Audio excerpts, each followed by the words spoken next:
সাথে, যদি আপনি থাকেন আমার সাথে, তাহলে ডেফিনেটলি আমরা অনেক দূর যেতে চাই। অ্যান্ড থ্যাংক ইউ গ্রামীণ ফোন আমাদের সঙ্গে থাকার জন্য। আমার সাথে মাসুম ভাই এই মুহূর্তে আছেন, এবং মাসুম ভাইকে আমি বলবো যে এই যে 8 বছরের যে জার্নি, এই জার্নিটা আসলে আমার জন্য তো অনেক অনেক রকমের অনেক অনেক এক্সাইটিং ছিল। মাসুম ভাই, আপনার জন্য এই 8 বছরের জার্নিটা আসলে কেমন ছিল? শুরুটা খুবই মানে কিছু না জেনেই শুরু হয়েছিল। হ্যাঁ, এখন পর্যন্ত বহমান। এখনো পর্যন্ত বহমান। এবং এই যে আপনাকে তো প্রত্যেকটা অডিও ক্লিপ যতগুলো আসছে, যে এতগুলো অডিও ক্লিপ শুনতে হয়, সেগুলোর সাথে মিউজিক বসাতে হয়, মানে থাকে না যে অনেক অডিও ক্লিপ আছে যে ক্লিপ গুলো কথা অনেকদিন পর্যন্ত মনে থাকে, এরকম আছে না? মানে মাথায় দেখা যাচ্ছে যে ওইটা আমাকে ঘুরতে থাকে। মানে 10-15 মিনিটের একটা অডিও ক্লিপ বা 10 মিনিটের একটা অডিও ক্লিপ কাটতে বা শুনতে খুবই আগ্রহের সাথে শুনতে হয় জিনিসটা। অলমোস্ট 1 ঘন্টা লাগে, রাইট। 2 ঘন্টাও লাগে অনেকগুলো যা নয়েজ থাকে যেগুলোতে। কিন্তু থাকে না যে মাথায় আটকে যাচ্ছে, এটা এই মানুষের সাথে এই জিনিসটা হয়েছে, সেটাই। এই মানুষের সাথে এই জিনিসটা হয়েছে। মানে আমার এটা আগেই থাকে যে শোয়ের শুরু হওয়ার আগে আমি জানতেছি যে ও এটা অনেক জোস। আমি যখন আপনার সাথে আলাপ করি, তো ওটার একটা আলাদা আনন্দ আছে। যখন শুরু করেছিলাম একদম ওই রাতের কথা নিশ্চয়ই আপনার মনে আছে।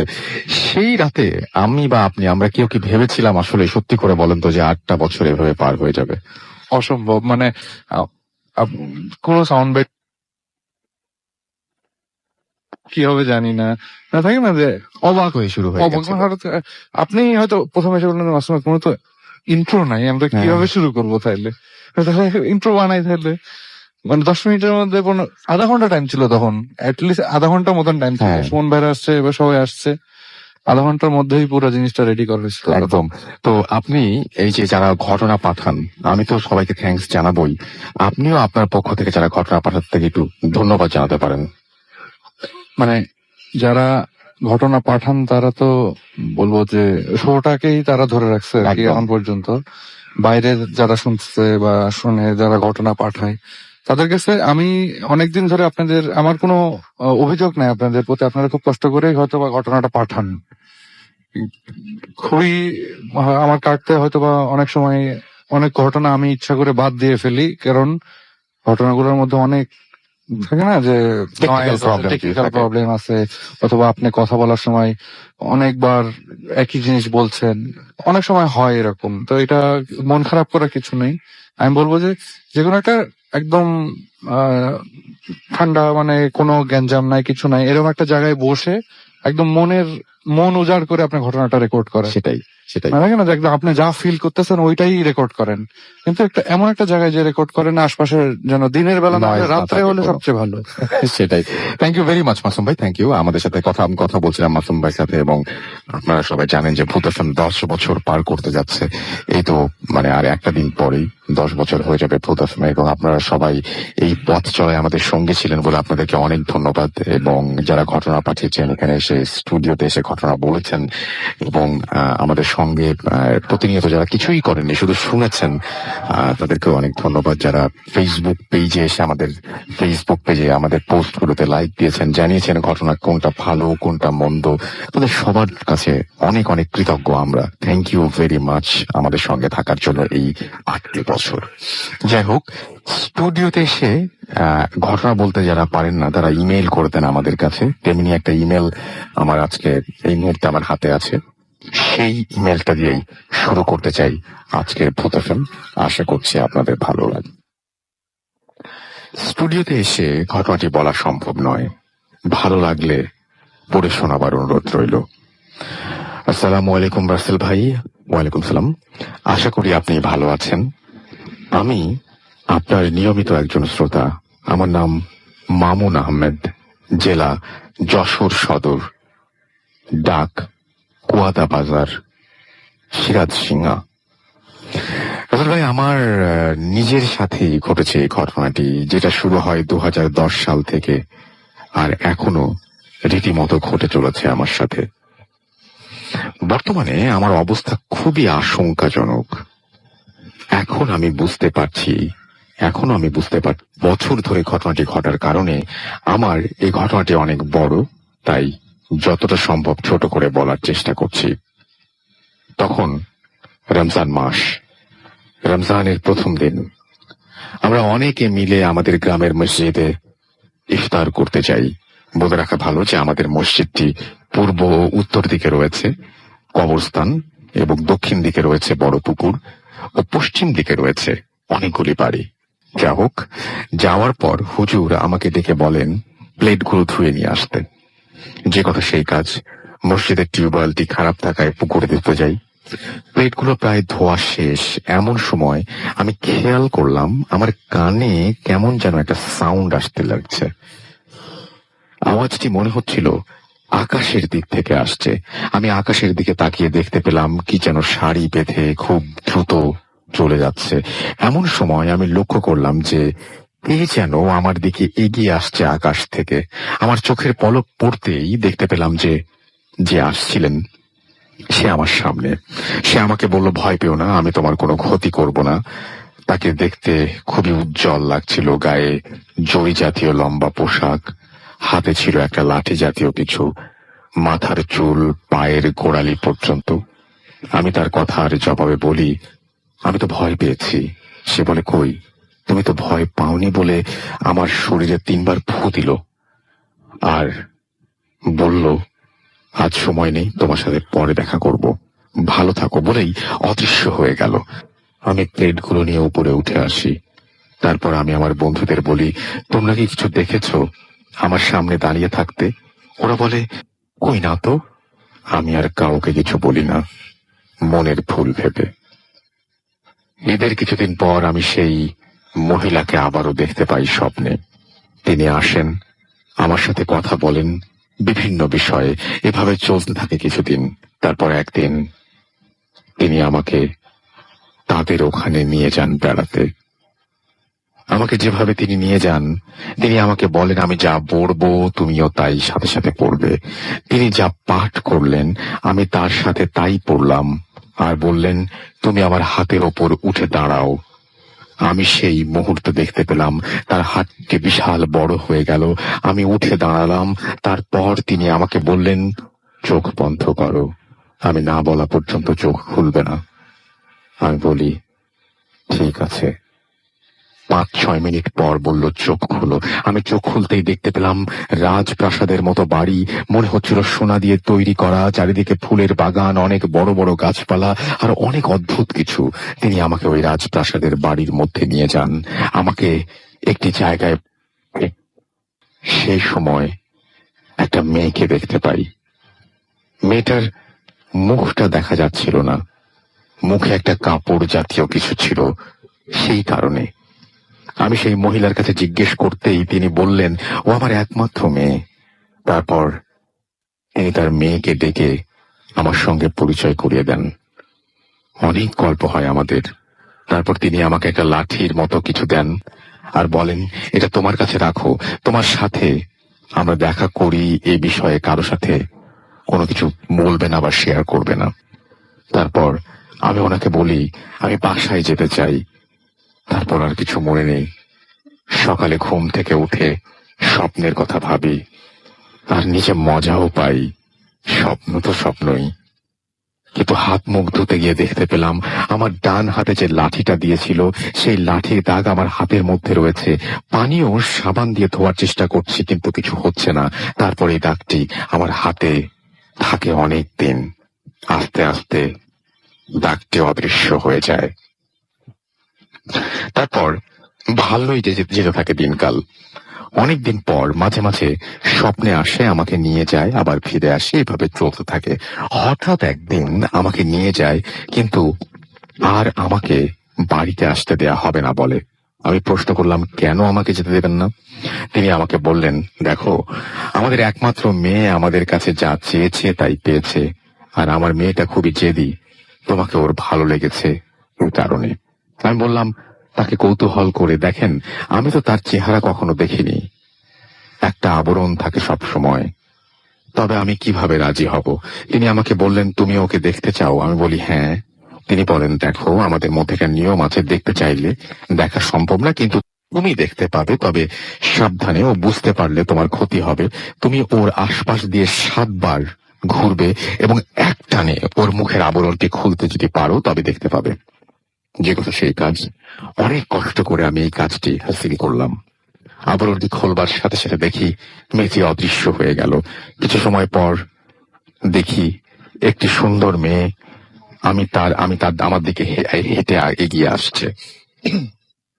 ওর পোশাক দেখে আমি চিনতে পারি সে আর কেউ নয়, কেবলমাত্র যার মুখের আবরণটি খুলেছিলাম সেই। ওকে দেখতে এতটাই সুন্দর লাগছিল যে ভাষায় প্রকাশ করতে পারবো না আমি। যাই হোক, সেখানে অনেক কথা হয় আমাদের। এক সময় ও রাজি হয় আমার সাথে বাসায় দিয়ে যাওয়ার জন্য, অবশেষে আমাকে রেখে যায়। ঘুম ভাঙলে দেখি আমি আমার বাসার খড় গাদায় শুয়ে আছি। এটা দেখে তাড়াতাড়ি নিচে নেমে আসি। তারপর আমি আমার রুমে ঢুকে দেখি ভেতরে থেকে নক করা। আমি আমার ঘরটি বাহির থেকে নকটা খুলতে পারতাম, তাই তাড়াতাড়ি খুলে ভেতরে ঢুকে দেখলাম ভেতরে কেউ নেই। আমি খুব চিন্তায় পড়ে গেলাম, আমার সাথে এসব হচ্ছেটা কি? আমি তো রাতে আমার রুমে ঘুমিয়েছিলাম, কিন্তু খড় গাদায় কিভাবে এলাম? এসব চিন্তা করতে করতে ঘুমিয়ে পড়লাম। এরপর কিছু দেখি না, অনেক দিন হয়ে গেছে। 2-3 মাস পার হওয়ার পর আমাকে প্রায় দিন নিয়ে যায় ওদের ওখানে। তারপর একদিন আমাকে নিয়ে যায়, আর সেই দিন আমার সাথে যে ঘটনাটি ঘটলো সেটার জন্য আমি প্রস্তুত ছিলাম না। ওখানে যাওয়ার পর দেখি একটু অন্যরকম মুডে আছে সবাই, অনেক লোকজন বাড়িতে। আমাকে দেখে ওদের রুমে নিয়ে যাওয়া হয়। তারপর ওর মা আমাকে ডাক দিয়ে নিয়ে যায় আলাদা একটা রুমে। যে রুমের ভেতরে ছিল সেই মেয়েটি, ওর মা আর আমি। কথা হয় যে আমার আর তার মেয়ের নাকি আজ বিয়ে। এ কথা বলে তিনি বলেন, তোমরা কথা বলো, আমি বাইর থেকে আসছি। এ কথা বলে তিনি বেরিয়ে যান। রুমের ভেতরে আমি, সেই মেয়ে ছাড়া আর কেউ নেই। অনেক কথা হলো দুজনের মধ্যে। একটা পর্যায়ে বিয়েতে রাজি না হওয়া কোনো উপায় থাকলো না আমার। তারপর আমাদের বিয়ে হলো। সেদিন আমাকে আমার বাসায় আসতে দেওয়া হবে না বলে বায়না ধরল সে। তাকে অনেক ভাবে বোঝানোর পর সে রাজি হয়। তারা অনেকে এসে আমাকে আমার বাসায় রেখে যায়। সকালে ঘুম ভাঙে একটু দেরিতে। ঘুম থেকে উঠে দেখি আমার সমস্ত হাত জুড়ে অনেক দাগ, হাতে মেহেদিতে দিলে যেমন হয়। এই কাহিনী হওয়ার পর খুব চিন্তিত হয়ে গেলাম আমি। কেউ যাতে কিছু না বুঝতে পারে সে কারণে আমি হাতওয়ালা শার্ট পরে ঘুরতাম।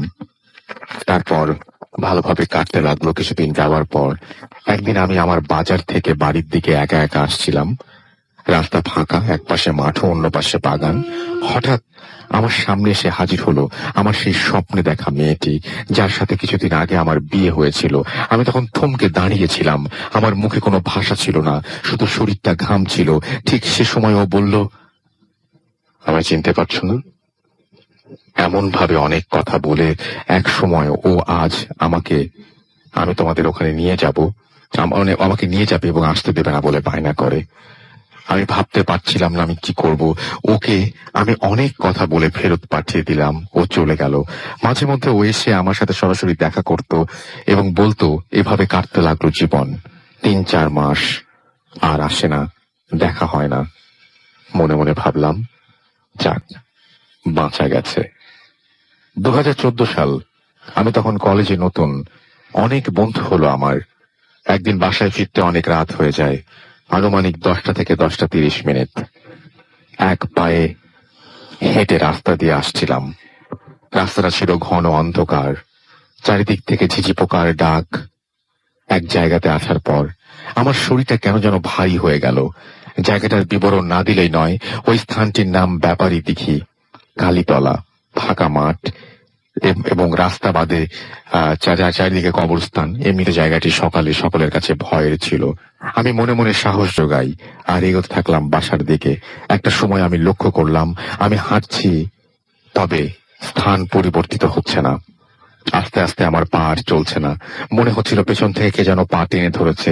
শরীরের শক্তি যেন হারিয়ে যাচ্ছে, শরীরের সকল পশমগুলো দাঁড়িয়ে গেছে। আমি তখন চিৎকার করতে চাচ্ছিলাম, কিন্তু আমার মুখ থেকে কোনো কথা বের হচ্ছিল না। এমন সময় আমি লক্ষ্য করলাম আমি মাটি থেকে ওপরের দিকে চলে যাচ্ছি। আমি যতই মাটি থেকে ওপরের দিকে চলে যাচ্ছি, মনে হচ্ছিল, আমি তখন বুঝতে পারি আমার সাথে আজ বড় খারাপ কিছু ঘটতে চলেছে। তাই আমি আল্লাহকে স্মরণ করি, আর যে সকল সূরা পাঠ করতে পারতাম সব পাঠ করতে লাগলাম। এক সময় আস্তে আস্তে মাটিতে আবার নেমে এলাম। এক পা বাড়িয়ে দৌড় মারতেই দেখতে পেলাম সাদা আলো টাইপের কিছু একটা এসে হাজির হলো আমার সামনে। আমি খেয়াল করে দেখলাম সে আর কেউ নয়, সেই মেয়েটি।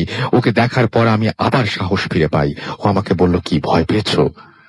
এভাবে অনেক কথা হয়। এক সময় সে বলে, দেখো, আমি যদি চাই তোমাকে জোর করে নিয়ে যেতে পারি, কিন্তু আমি সেটা এখন করব না। তোমাকে আমি 1 বছর সময় দিলাম। তুমি যদি মন থেকে চাও, যেতে চাও, আমি এসে নিয়ে যাব। আর যদি না চাও, তবে শুনে রাখো, তোমার বয়স 24 বছরের ভেতর তোমাকে আমি নিয়ে যাব, কেউ আমাকে ঠেকাতে পারবে না। আমি যদি না পারি, তাহলে তোমাকে অনেক ডিস্টার্ব করবো। এভাবে অনেক কথা বলে সে চলে যায়। এই বিষয়টি আমার আর ভালো লাগে না, তাই আমি একজন হুজুরের কাছে যাই। তিনি আমার শরীর বন্ধ করে দেন 24 বছর পর্যন্ত, এবং কিছু তেল ও পানি দেন। তিনি বলেছিলেন আর কোনো সমস্যা হবে না। ভালো কাটছিল দিনকাল, 3 বছর কোনো সমস্যা ছাড়াই। বর্তমানে আমার বয়স 22 বছর। 2018 জুলাই মাসের প্রথম দিন আবার সমস্যা শুরু হয়।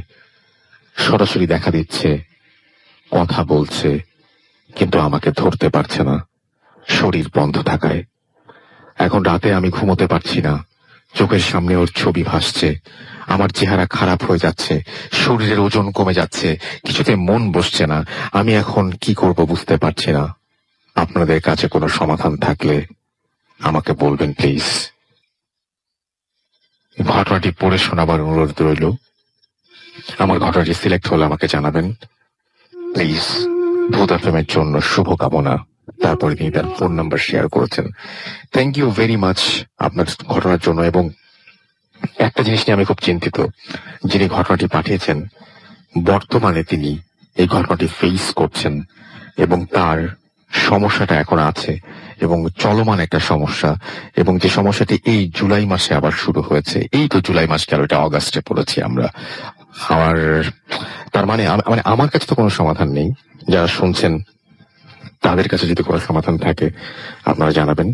সবচেয়ে ভালো হচ্ছে আমাকে ইমেইল করে জানানো। আমার ইমেল অ্যাড্রেস হচ্ছে bhootfm@radiofurti.fm, which is bhootfm@radiofurti.fm, যেটা আমি রেগুলার চেক করি, এবং এই ইমেইলে আমি সবচেয়ে বেশি অ্যাভেলেবল। এছাড়াও আমাদের যে ফেসবুক পেজ আছে, ওখানে আমি অ্যাভেলেবল, এবং আমার ফেসবুক পেজের অ্যাড্রেস হচ্ছে www.facebook.com/bhootfm.raffle। এছাড়াও আপনি যোগাযোগ করতে পারেন www.facebook.com/radio.furti এই অ্যাড্রেসে গিয়ে। এবং আমাদের যে পোস্ট আজকে দুটো রয়েছে, সেই পোস্টের নিচেও চাইলে আপনি কমেন্ট করতে পারেন। এবং এই ঘটনার সমাধান যদি এখন কেউ দিতে চান, তাহলে দিতে পারেন। যদি যিনি ঘটনা পাঠিয়েছেন তিনি যদি শুনে থাকেন, সরাসরি ফেসবুকের পোস্টের নিচে গিয়ে কমেন্ট সেকশনে থেকেই তিনি জানতে পারবেন এবং সমাধান পেয়ে যাবেন। যাই হোক, এই ছিল ঘটনা। খুবই নাড়া দেবার মতো একটা ঘটনা, তাই না? একদম গল্পের মতো লাগে। যাই হোক, যার সাথে ঘটে শুধু তিনিই বুঝতে পারেন সমস্যা কত গুরুতর। আমরা চলে যাচ্ছি আমাদের প্রথম অতিথির কাছে। আপনার নামটা প্লিজ একটু বলবেন, তারপর আপনার ঘটনায় যাব আমরা। আসসালামু আলাইকুম লিসেনার, আমি সোহান। আমি এসেছি হচ্ছে ঢাকা বেড়াত বাড্ডা থেকে। তো এটা হচ্ছে আমার প্রথম ঘটনা। তো ঘটনাটা হচ্ছে যে যার সাথে ঘটে, আলী ভাই, তো তিনি এখন শুনছেন। তো তিনি আজকে আমাকে শেয়ার করছেন ঘটনাটা। তো মূলত তিনি ছিলেন পেশায় একজন অ্যাম্বুলেন্স চালক। তো ঘটনাটা ঘটে হচ্ছে 2016 সালে। ঢাকা কোনো একটা হসপিটাল থেকে একটা লাশ নিয়ে যাওয়ার জন্য তাকে বলা হয় যে ঢাকা টু সিলেট যেতে হবে। তো হসপিটাল থেকে সব কাগজপত্র নিয়ে তিনি লাশের সাথে পেছনে ছিল হচ্ছে তার ফ্যামিলির 2 জন, আর সাথে ছিল তার একজন সহকারী। তো তিনি লাশ নিয়ে যথারীতি অ্যাম্বুলেন্স নিয়ে রওনা দেন। রাত সন্ধ্যা 8টা কি 8:30 এরকম হবে। তো তারা যখন ঢাকা ক্রস করলো, তো তারপর একটা ব্রিজ পড়ে। তো ওই ব্রিজটা ক্রস করার পর ভালোভাবেই যাচ্ছিল। প্রায় 1 কিলোমিটার যাওয়ার পর হঠাৎ করে তিনি দেখতে পেলেন যে তার ডান পাশে একজন হাঁটছে, সাদা কাপড় পরা, আর বলছে গাড়িটা সাইড কর। তো তার গাড়িটা তখন ছিল 80 স্পিডে। তো 80 স্পিডে একজন লোক, 80 স্পিডে একটা গাড়ির সাথে একজন লোক হেঁটে হেঁটে যাবে, তাকে বারবার বলছে গাড়িটা সাইড কর। তো তিনি কি করলো, আস্তে আস্তে গাড়ির স্পিডটা আরো বাড়াতে থাকে। তো হঠাৎ করে কিছুক্ষণ পর লোকটা গাড়ির সামনে চলে আসে। সে বিষয়টা বুঝতে পারে, সে কি করলো, গাড়িটা 120 স্পিডে উঠে মানে ওই লোকটার উপর দিয়ে উঠিয়ে দেয়। তো লোকটা ছিটকে গিয়ে পাশে ছিল একটা পুকুরে পড়ে। পুকুরে পড়ার পর পুকুরের মানে পানি যে ঢেউটা, এটা মানে মানে অনেক উপরে উঠে যায়। তো যিনি ড্রাইভার ছিলেন তিনি বললেন যে মানে সমুদ্রে যেরকম ঢেউ হয় এরকম উপরে ছিল, উঠে যায় ঢেউটা। তো তিনি ওই বিষয়টা আর না করে তিনি তার মতো গাড়ি চালাতে থাকেন। প্রায় 2-3 মিনিট পর হঠাৎ করে গাড়ির সামনে যে গ্লাস থাকে ইন ফ্রন্টে, তো ওটা বেয়ে বেয়ে রক্ত পড়ছে উপর থেকে। তো তিনি বুঝতে পারছেন না যে রক্তটা কোথা থেকে পড়ছে। তো আস্তে আস্তে রক্ত মানে উপর থেকে বেয়ে বেয়ে পড়ছে। তো তিনি কি করলেন, সামনের যে পানি থাকে তো ওইটা দিয়ে পানি দিচ্ছেন কাচের মধ্যে। পানি যত দিচ্ছেন রক্তের পরিমাণ আরো বাড়ছে। তো এটা দেখে তিনি ঘাবড়ে যান। তো তিনি চিন্তা করলেন যে সামনে একটা পাম্প আছে, তো ওখানে গাড়িটা সাইড করে আমি গাড়িটা পানি দিয়ে পুরোটা ওয়াশ করব। তো এভাবে যাচ্ছেন। কিছুক্ষণ পর হঠাৎ কোথা থেকে একটা কালো বিড়াল এসে ওই গ্লাসের উপর পড়ে। তো ওই রক্তমাখা গ্লাসের উপর পড়ে, বিড়ালটা একবার সাইডে চলে যায়, আবার কোথা থেকে যেন উড়ে এসে পড়ে ওই গ্লাসের উপর। তো তিনি এভাবেই গাড়ি চালাচ্ছেন। কিছুক্ষণ পর আর বিড়ালটাকে দেখা যায় না। তো তিনি কি করলেন, একটা পাম্পের ওখানে গাড়িটা সাইড করে ওনার সহকারীকে ঘুম থেকে উঠিয়ে বললেন যে তুই একটু এক কাজ কর, ওই পানি নিয়ে এক বালতি। তো উনি বললেন কেন মামা? তো উনি বললেন যে কেন, তোর জানতে হবে না, তুই তাড়াতাড়ি যা। তো উনি গেলেন পানি আনতে। আর আলী ভাই যিনি ছিলেন উনি মানে গাড়ি থেকে নেমে সামনে গেলেন যে আসলে বিষয়টা কি ওটা দেখার জন্য। তিনি যেতেই দেখলেন যে গাড়ির মধ্যে এতক্ষণ যে সামনে থেকে রক্ত পড়ছিল পুরো গ্লাসে, রক্ত তো দূরের কথা, একটা ফোঁটা পানিও নেই। তো এরকম দেখার পর তিনি আগে থেকে বুঝতে পারছেন যে কি হচ্ছে। তারপর তিনি প্রচন্ড সাহসী ছিলেন, যার কারণে তারপর পানি নিয়ে আসে উনি পানিতে এমনিতে গাড়িটা ধোয়ে তারপর তারা আবার রওনা দেয়। তো এভাবে যাচ্ছে, যখন তারা হচ্ছে যে শ্রীমঙ্গল ঢুকবে, তখন শ্রীমঙ্গলে ওখানে একটা পুলিশ তাদেরকে আটকায়, যে বলে সামনে ডাকাতের ভয় আছে, তো হয়তো বা প্রবলেম হতে পারে। তো আপনারা এক কাজ করেন, ওয়েট করেন, যদি আরো 2-3টা গাড়ি আসে একসাথে ছাড়বো আপনাদের। তো তিনি বললেন যে আমাদের তাড়াতাড়ি যেতে হবে, প্লিজ ছেড়ে দেন। তো এটা বলে অনুমতি নিয়ে তিনি যান। তো শ্রীমঙ্গল দিয়ে যখন যাচ্ছেন, হঠাৎ করে রাস্তার দুপাশ থেকে বড় বড় পাথর এসে গাড়ির উপর পড়ছে। তো কোথা থেকে এত বড় পাথরগুলো আসছে মানে তিনি বুঝতে পারছেন না।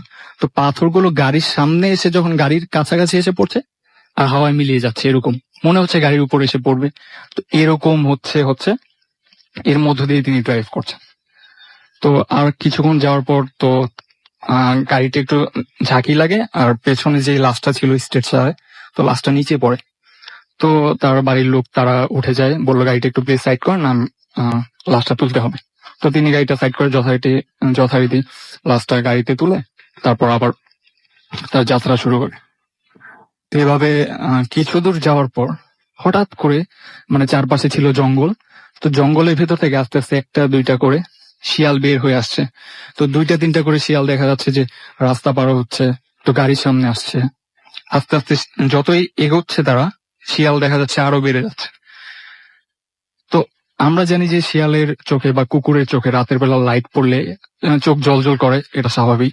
কিন্তু তার মতে ওই শিয়ালগুলোর চোখের এতটা পাওয়ার ছিল আলোর, তার গাড়ির হেডলাইটের চাইতেও বেশি, এরকম তার চোখে পড়া মাত্র মানে সে কিছুই দেখতে পাচ্ছে না, এর মাঝখানে তিনি গাড়ি ড্রাইভ করছেন। তো এভাবে যতক্ষণ পারছে এগুলোকে মানে কাটিয়ে তিনি গাড়ি ড্রাইভ করছে। তো আর কিছু দূর যাওয়ার পর আর শিয়ালগুলোকে দেখা যাচ্ছে না, তো সাইডে ছিল ছোট্ট একটা গর্তের মতো, গাড়ির চাক্কাটা ওখানে পড়ে গাড়িটা আটকে যায়। তো ওখানেই গাড়িটি স্টপ হয়ে যায়। তিনি কি করলেন, তার সহকারীকে নিয়ে গাড়িটা থেকে নামেন। গাড়িটা নামার পর তিনি দেখলেন যে বলল ধাক্কা দিয়ে দেখি হয় কিনা। গাড়িটাও স্টার্ট হচ্ছে না, ধাক্কা দিয়ে তুলতে পারছে না। তো তিনি স্মোক করতেন, একটা সিগারেট ধরালেন যে অনেকক্ষণ ড্রাইভ করলাম দেখি। তো তিনি সিগারেটটা নিয়ে গাড়িতে উঠলেন, স্টার্ট দেওয়ার সাথে সাথে গাড়ি স্টার্ট হয়ে গেল এবং ওখান থেকে উঠে গেল। তো তিনি স্মোক করছেন আর ড্রাইভ করছেন। প্রায় 4-5 মিনিট ড্রাইভ করার পর মানে যতক্ষণ তার হাতে সিগারেটটা ছিল তিনি ভালোভাবে ড্রাইভ করছেন। তো যখনই সিগারেটটা ফেলে দিলেন তিনি দেখছেন যে সামনে মানে তুমুল পরিমাণ ঝড় হচ্ছে। চারপাশে যত গাছপালা আছে ভেঙে ভেঙে রাস্তার উপর এসে পড়ছে, তার গাড়ির উপর এসে পড়ে, সাইডে পড়ে, মানে এরকম মনে হচ্ছে। আর তিনি তার লুকিং গ্লাসে দেখতে পান পেছনে পুরো ক্লিয়ার, আকাশ পর্যন্ত পরিষ্কার দেখা যাচ্ছে, কিচ্ছু হচ্ছে না, পুরো পরিবেশটাই শান্ত, কিন্তু সামনে প্রচন্ড ঝড়। তো এভাবে তিনি ড্রাইভ করছেন, তিনি গাড়ির স্পিড কমিয়ে দেন, 40-50 নিয়ে আসেন। তো এভাবে কিছু দূর যাওয়ার পর তিনি দেখেন যে সামনে থেকে সাদা কাপড় পরা কিছু মানুষ আসছে হেঁটে হেঁটে রাস্তার দুপাশ দিয়ে। তো মানুষগুলো ছিল মানে সাধারণ মানুষের চাইতে একটু লম্বা। আর তো তিনি যখন আস্তে আস্তে আগাচ্ছেন, তার মনে হচ্ছে শত শত মানুষ ওই দিক থেকে হেঁটে আসছে গাড়ির দিকে। তো মানুষগুলো চেহারা প্রায় সেম ছিল, আর তার মতে যে মানুষগুলো চেহারাটা এত সুন্দর ছিল যে মানে পৃথিবীতে এমন সুন্দর মানুষ আসলে মানে তার দেখা মতে তিনি এমন সুন্দর মানুষ কখনো দেখেননি কোথাও। তো এরকম ছিল। তো এভাবে মানুষগুলো দেখা যাচ্ছে তার গাড়ির সামনে এসে ডিস্টার্ব করছে, গাড়ির সামনে দিয়ে হেঁটে যাচ্ছে। তিনি যতটুকু পারছেন তাদেরকে কাটিয়ে চলে যাচ্ছেন, যারা সামনে চলে আসছে তাদের উপর দিয়ে চালাচ্ছেন, কারণ তিনি জানেন যে এটা কোনো সাধারণ কিছু নয়। তো এভাবে অনেকক্ষণ যাচ্ছে। তো এভাবে যাওয়ার পর এটা ক্রস করে তারা সোজাই যাচ্ছে, কিন্তু সামনে গিয়ে ডানে বামে আর কোনো রাস্তা খুঁজে পাচ্ছে না।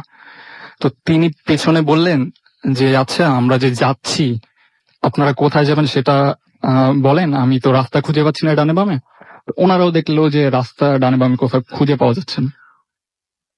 আর পেছন থেকে তখন গাড়ির মধ্যে অনবরত কে যেন ঢিল ছুটছে, আর পেছন থেকে ওই লাশের সাথে যেই দুইজন ছিল তার ফ্যামিলি, তারা বলছে ভাই দেখেন পেছনে গ্লাসগুলো ভেঙে পড়ছে, কে যেন ঢিল ছুটছে। উনি বললেন আপনারা যত পারেন দোয়া দরুদ পড়েন, এরকম বিষয়গুলো আপনাদের দেখার দরকার নেই, আপনারা জাস্ট দোয়া দরুদ যা পারেন পড়তে থাকেন।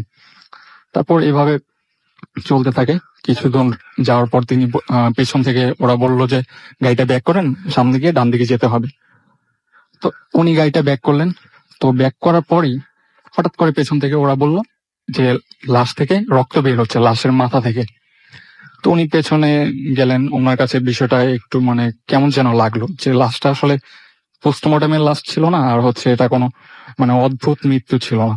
এটা হচ্ছে যে পুরোটা হার্ট অ্যাটাকে মারা গিয়েছিল স্বাভাবিক। আর তার মাথার পেছনে কোনো কাটা ছেঁড়া ছিল না, মাথার পেছন থেকে রক্ত বের হচ্ছিল, নাক মুখ দিয়ে অনবরত রক্ত পড়ছিল। তার মনে হচ্ছে যে গাড়িটা রক্ত দিয়ে ধোয়া হয়েছে, ভেতরটা এরকম হয়ে যাচ্ছিল। তো তিনি তুলা ছিল, স্যাবলন ছিল, এগুলো দিয়ে পরিষ্কার করে বললেন যে আপনারা একটু দেখবেন পেছনে, সামনে তো আপনারা নেমে যাবেন, তো আর আশা করি প্রবলেম হবে না। তো এভাবে কিছু দূর যাচ্ছেন, তো হঠাৎ তার মনে হলো যে গাড়ির উপর কেউ মানে গাড়ির উপর থেকে ভাঙার চেষ্টা করছে, হ্যামার দিয়ে বাড়ি দেওয়া বা কিরকম দা দিয়ে কোপ দেওয়া, এরকম বিষয়টা তার মনে হচ্ছে। তো তিনি মানে চিন্তা করলেন গাড়ির উপর এটা আবার কি হচ্ছে। তো তখনও কিন্তু চারদিকে ঘুটঘুটে অন্ধকার, তখন প্রায় সকাল হচ্ছে 5:30টার মতো, আজান প্রায় দিয়ে দিবে তখন এরকম সময়। তারপরও গাড়ির হেডলাইট অফ করলে তিনি চারপাশে কিচ্ছু দেখতে পাচ্ছেন না।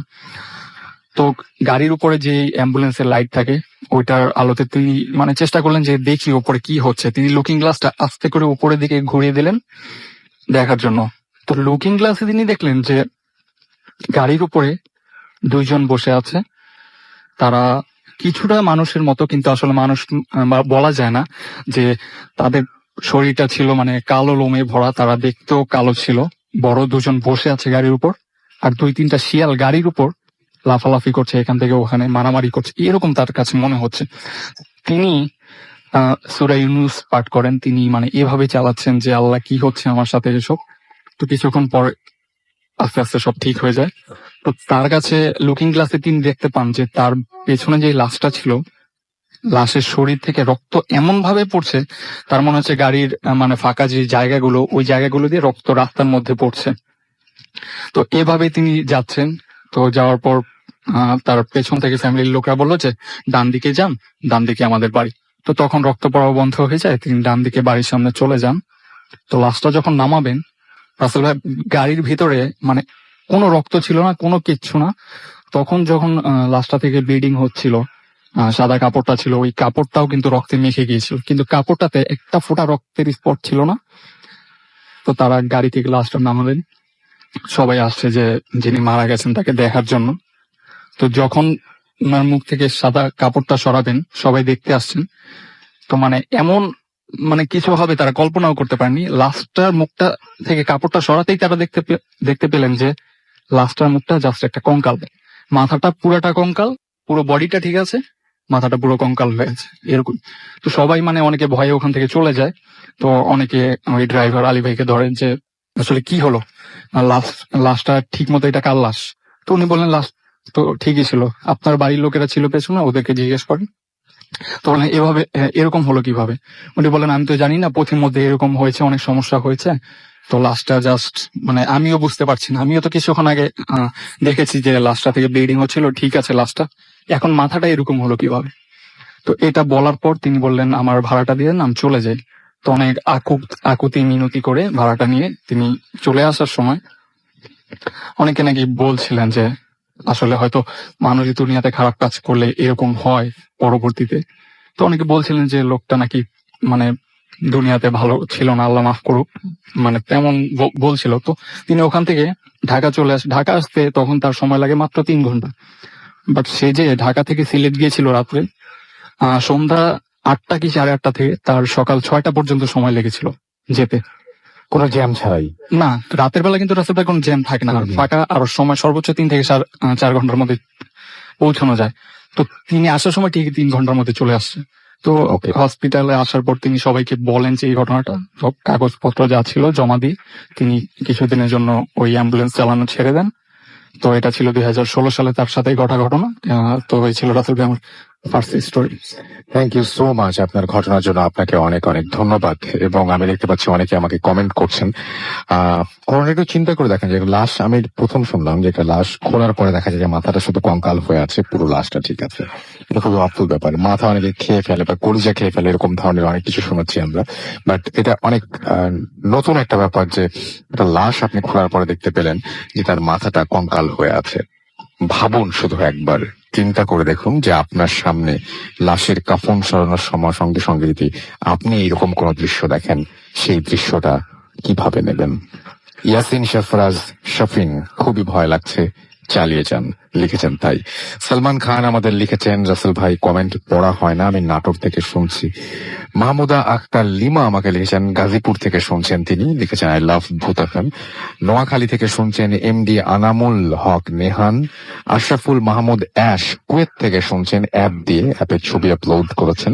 আমাদের সঙ্গে আছেন শাহরিয়ার আহমেদ সিয়াম, আমাদের সঙ্গে আছেন পিয়া চট্টগ্রাম থেকে, আমাদের সঙ্গে আছেন গোপাল বর্মন সঞ্জয়। এক্সিলেন্ট স্টোরিজ তাই লিখেছেন। এস বি সুমন্ত আমাদের লিখেছেন যে প্রথম স্টোরিটা খুব ভালো লাগলো। শাহরিয়ার আবিদ আমাদের সঙ্গে আছেন, বগুড়া থেকে শুনছেন তিনি। আমাদের সঙ্গে আছেন সেলিম সোহান, তিনি বলছেন প্রথম গল্পটা রূপকথার মতো। মেহজাবিন চাকমা চুমকি আমাদের সাথে আছেন এবং তিনি বলছেন যে অ্যাপ দিয়ে শোনার চেষ্টা করছেন, একটু প্রবলেমে ফেস করছেন, সেটা লিখেছেন। তন্ময় সরকার আমাদের সঙ্গে আছেন, আমাদের সঙ্গে আছেন দেখতে পাচ্ছি, তিনি বলছেন যে অস্থির ছিল। আমাদের সঙ্গে হুসাইন রাব্বি লিখেছেন, ইমেলের সমাধান, হুজুরের সাথে কথা বলে আপনার শরীরের বন্ধটা খুলে নেন এবং মেয়েটার সাথে তাদের ওখানে গিয়ে সমস্যার সমাধান করে আসেন। আমাদের সঙ্গে আছেন দেখতে পাচ্ছি আমাদের সঙ্গে আছেন শেখ ফরিদ এবং শেখ ফরিদ ধানমন্ডি থেকে শুনছেন। আশিকুজ্জামান আমাদের সঙ্গে আছেন, হ্যাপি বার্থডে ভূত এফএম জানিয়েছেন, thank you so much.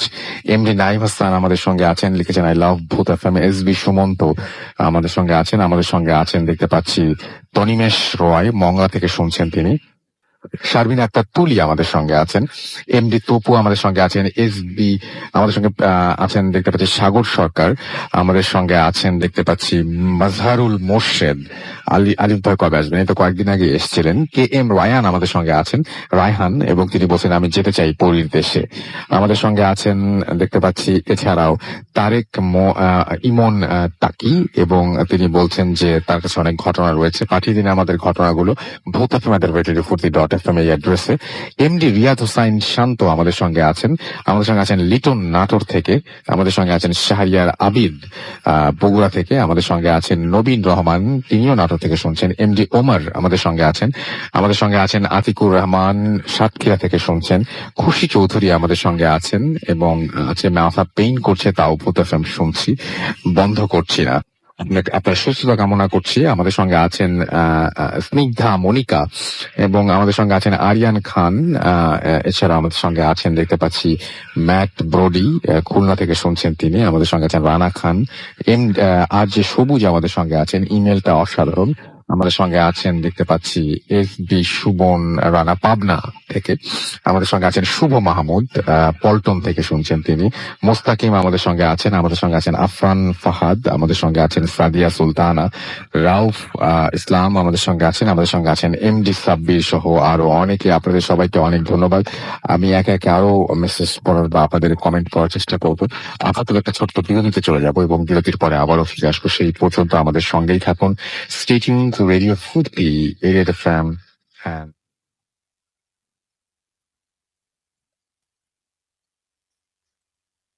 Boot FM. The night comes alive.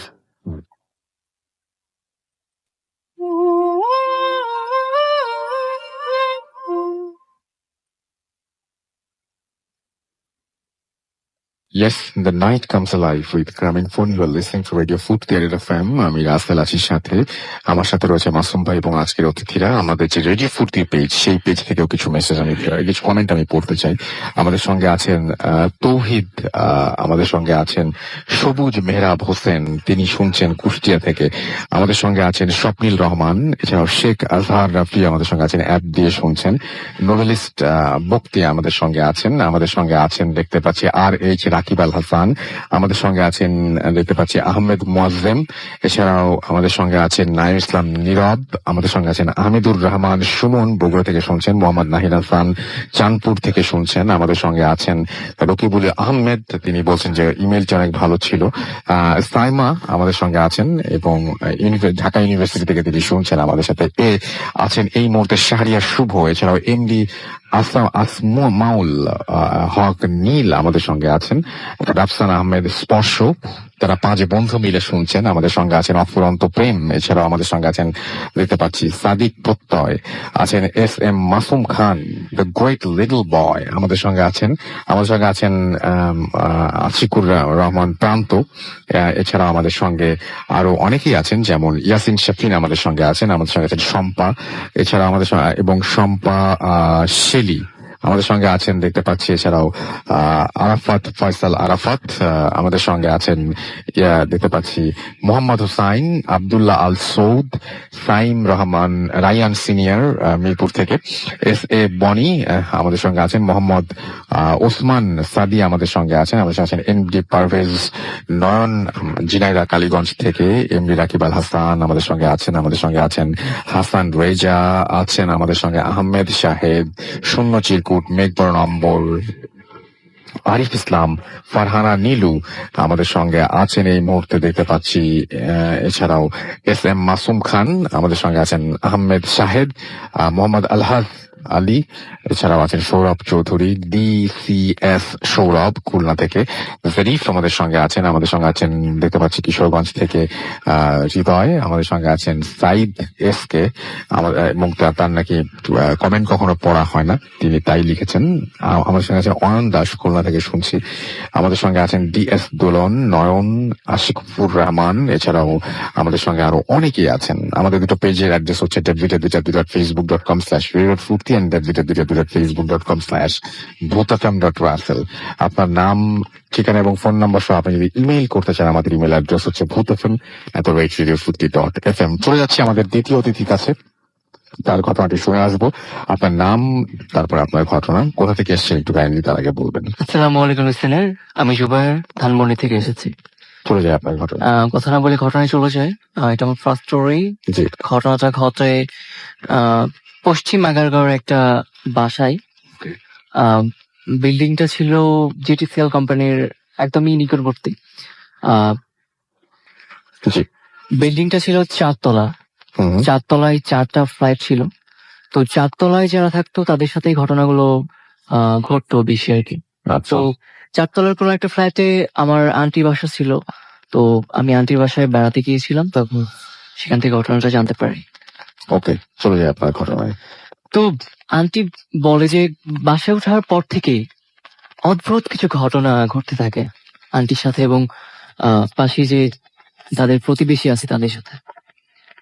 তো প্রত্যেক দিন ওই ডাস্টবিনে ময়লাগুলো গুছিয়ে রাখা হতো বা ডাস্টবিনে ময়লাগুলো ভালো করে রাখা হতো, কিন্তু সকাল হলেই দেখা যেত যে ময়লাগুলো আর ডাস্টবিনে নেই, ময়লাগুলো ছড়ানো ছিটানো। কিন্তু ভেতরে কে প্রবেশ করবে, কে ছড়াবে? কোনো ঘটনাগুলো প্রাণী ছড়াতে পারে। কোনো প্রাণী ঢোকার কোনো ওয়ে নাই।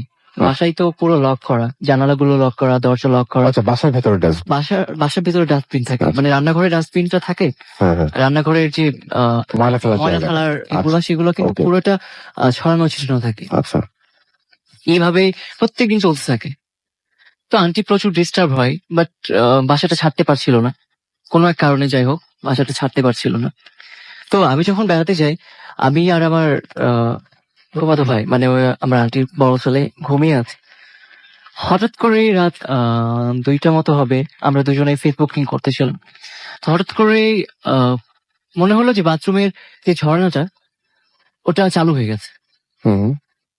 তো আমি ওকে বললাম যে ওটা বন্ধ করিসনি, ও কিন্তু কিছুক্ষণ আগেই গোসল করে বের হয়েছে। তো আমি বললাম, তুই বন্ধ করিসনি? বলে হ্যাঁ, তো আমি বন্ধ করে আসছি। বলে হুট করে আবার এটা চালু হয়ে যাবে কি করে, নষ্ট হয়ে গেল নাকি? তো আমরা যাই, গিয়ে দেখি যে সত্যি সত্যি ওটা অন করা। দেন আমরা ওটাকে অফ করি। এভাবে চলতে থাকে। হুট করেই বাথরুমের লাইট অন হয়ে যায় এবং তারপরে ট্যাপ অন হয়ে যায়, এভাবেই চলতে থাকে। তো একদিন পাশের ফ্ল্যাটের ভাবি একদিন রাত 12টার মতো হবে, উনি মশলা বাটলে যে সাউন্ডটা হয় হুম। ওরকম সাউন্ডটা তিনি পাচ্ছেন। তো উনি একটু অবাক হয় যে এত রাতে আবার কে মশলা বাটবে। তো উনি আমাদের ফ্ল্যাটে আসেন, তারপরে পাশের ফ্ল্যাটে যান। তো কেউই মশলা বাটছে না, কিন্তু সবাই সেই সাউন্ডটা শুনতে পাচ্ছে এবং সবাই লক্ষ্য করলো যে সাউন্ডটা হচ্ছে ছাদের উপর থেকে আসছে। তো সবাই মিলে যখন একই হলো, সবাই ভাবলো যে ছাদের উপর থেকে মশলা বাটার সাউন্ড, সবাই একটু অবাক হয়। তো ভাইয়া হচ্ছে গাড়ি চালাতো, অনেক রাত করে বাসায় ফিরতো। তো ভাইয়া বাসায় আসে, তো বলা হয় যে দেখো ছাদের উপর থেকে মশলা বাটা সাউন্ড আসছে। তো উনি অনেক সাহসী ছিল, বলে এসব কিছুই না, এসব কেউ বিশ্বাস করে নাকি। তো উনি ওই ছাদে যায়। তো ছাদে গিয়ে কাউকে দেখে না, কিন্তু মশলা বাটার যেই সরঞ্জামাদি সেটা কিন্তু পাওয়া যায় ছাদের উপরে।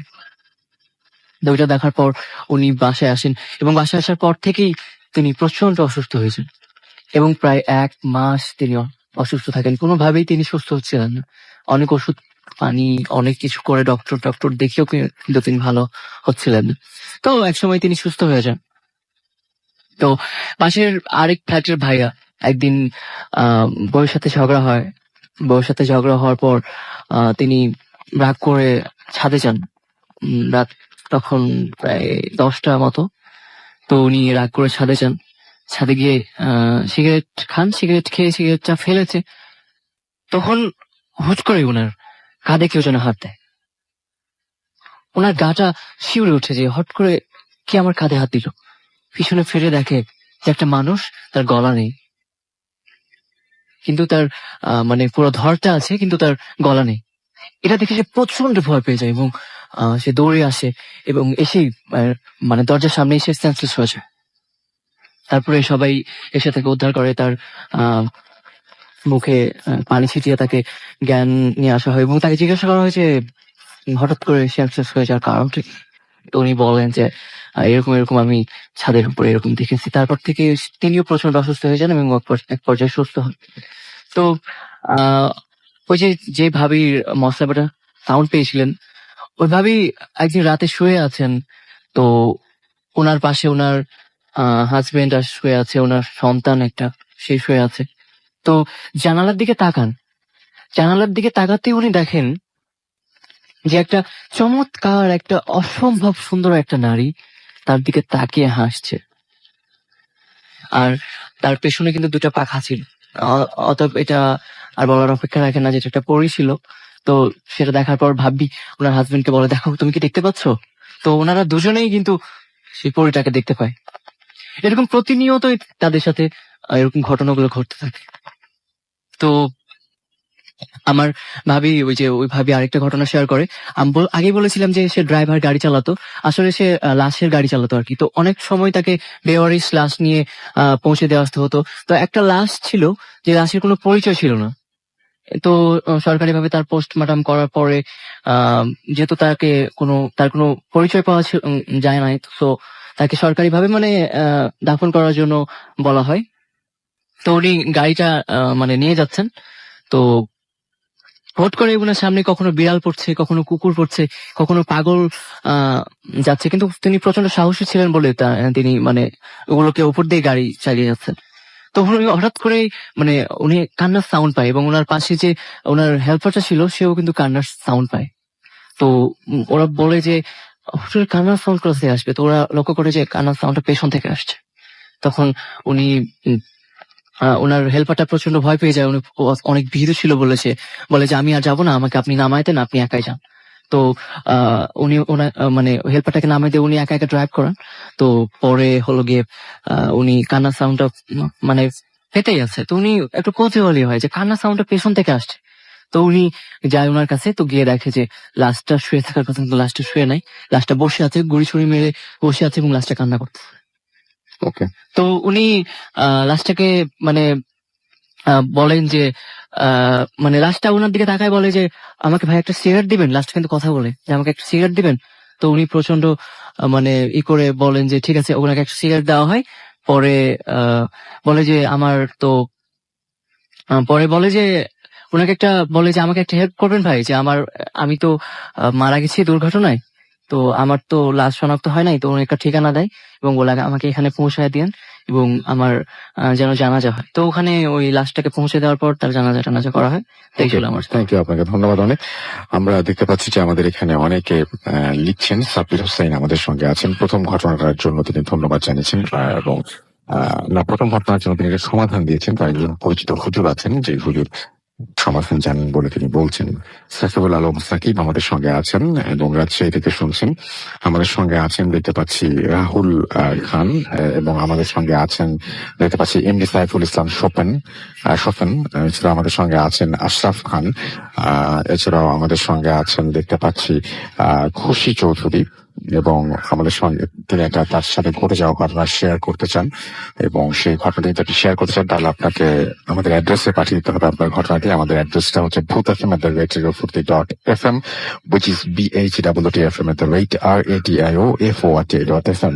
আমাদের সাথে আছেন রবিউল রহমান, এছাড়াও ওবায়দুল্লাহ রহমান আমাদের সঙ্গে আছেন, দুখু মিজান আমাদের সঙ্গে আছেন আমাদের সঙ্গে, এবং তিনি লিখছেন যে এই পেজটা অরিজিনাল কিনা। আমরা লিংক বলে দেওয়ার পরও, পেজে ল্যান্ড করার পরে আপনারা পেজ নিয়ে যদি সন্দেহ প্রকাশ করেন, তাহলে ঘটনা নিয়ে যে সন্দেহ প্রকাশ করবেন এটা খুব স্বাভাবিক।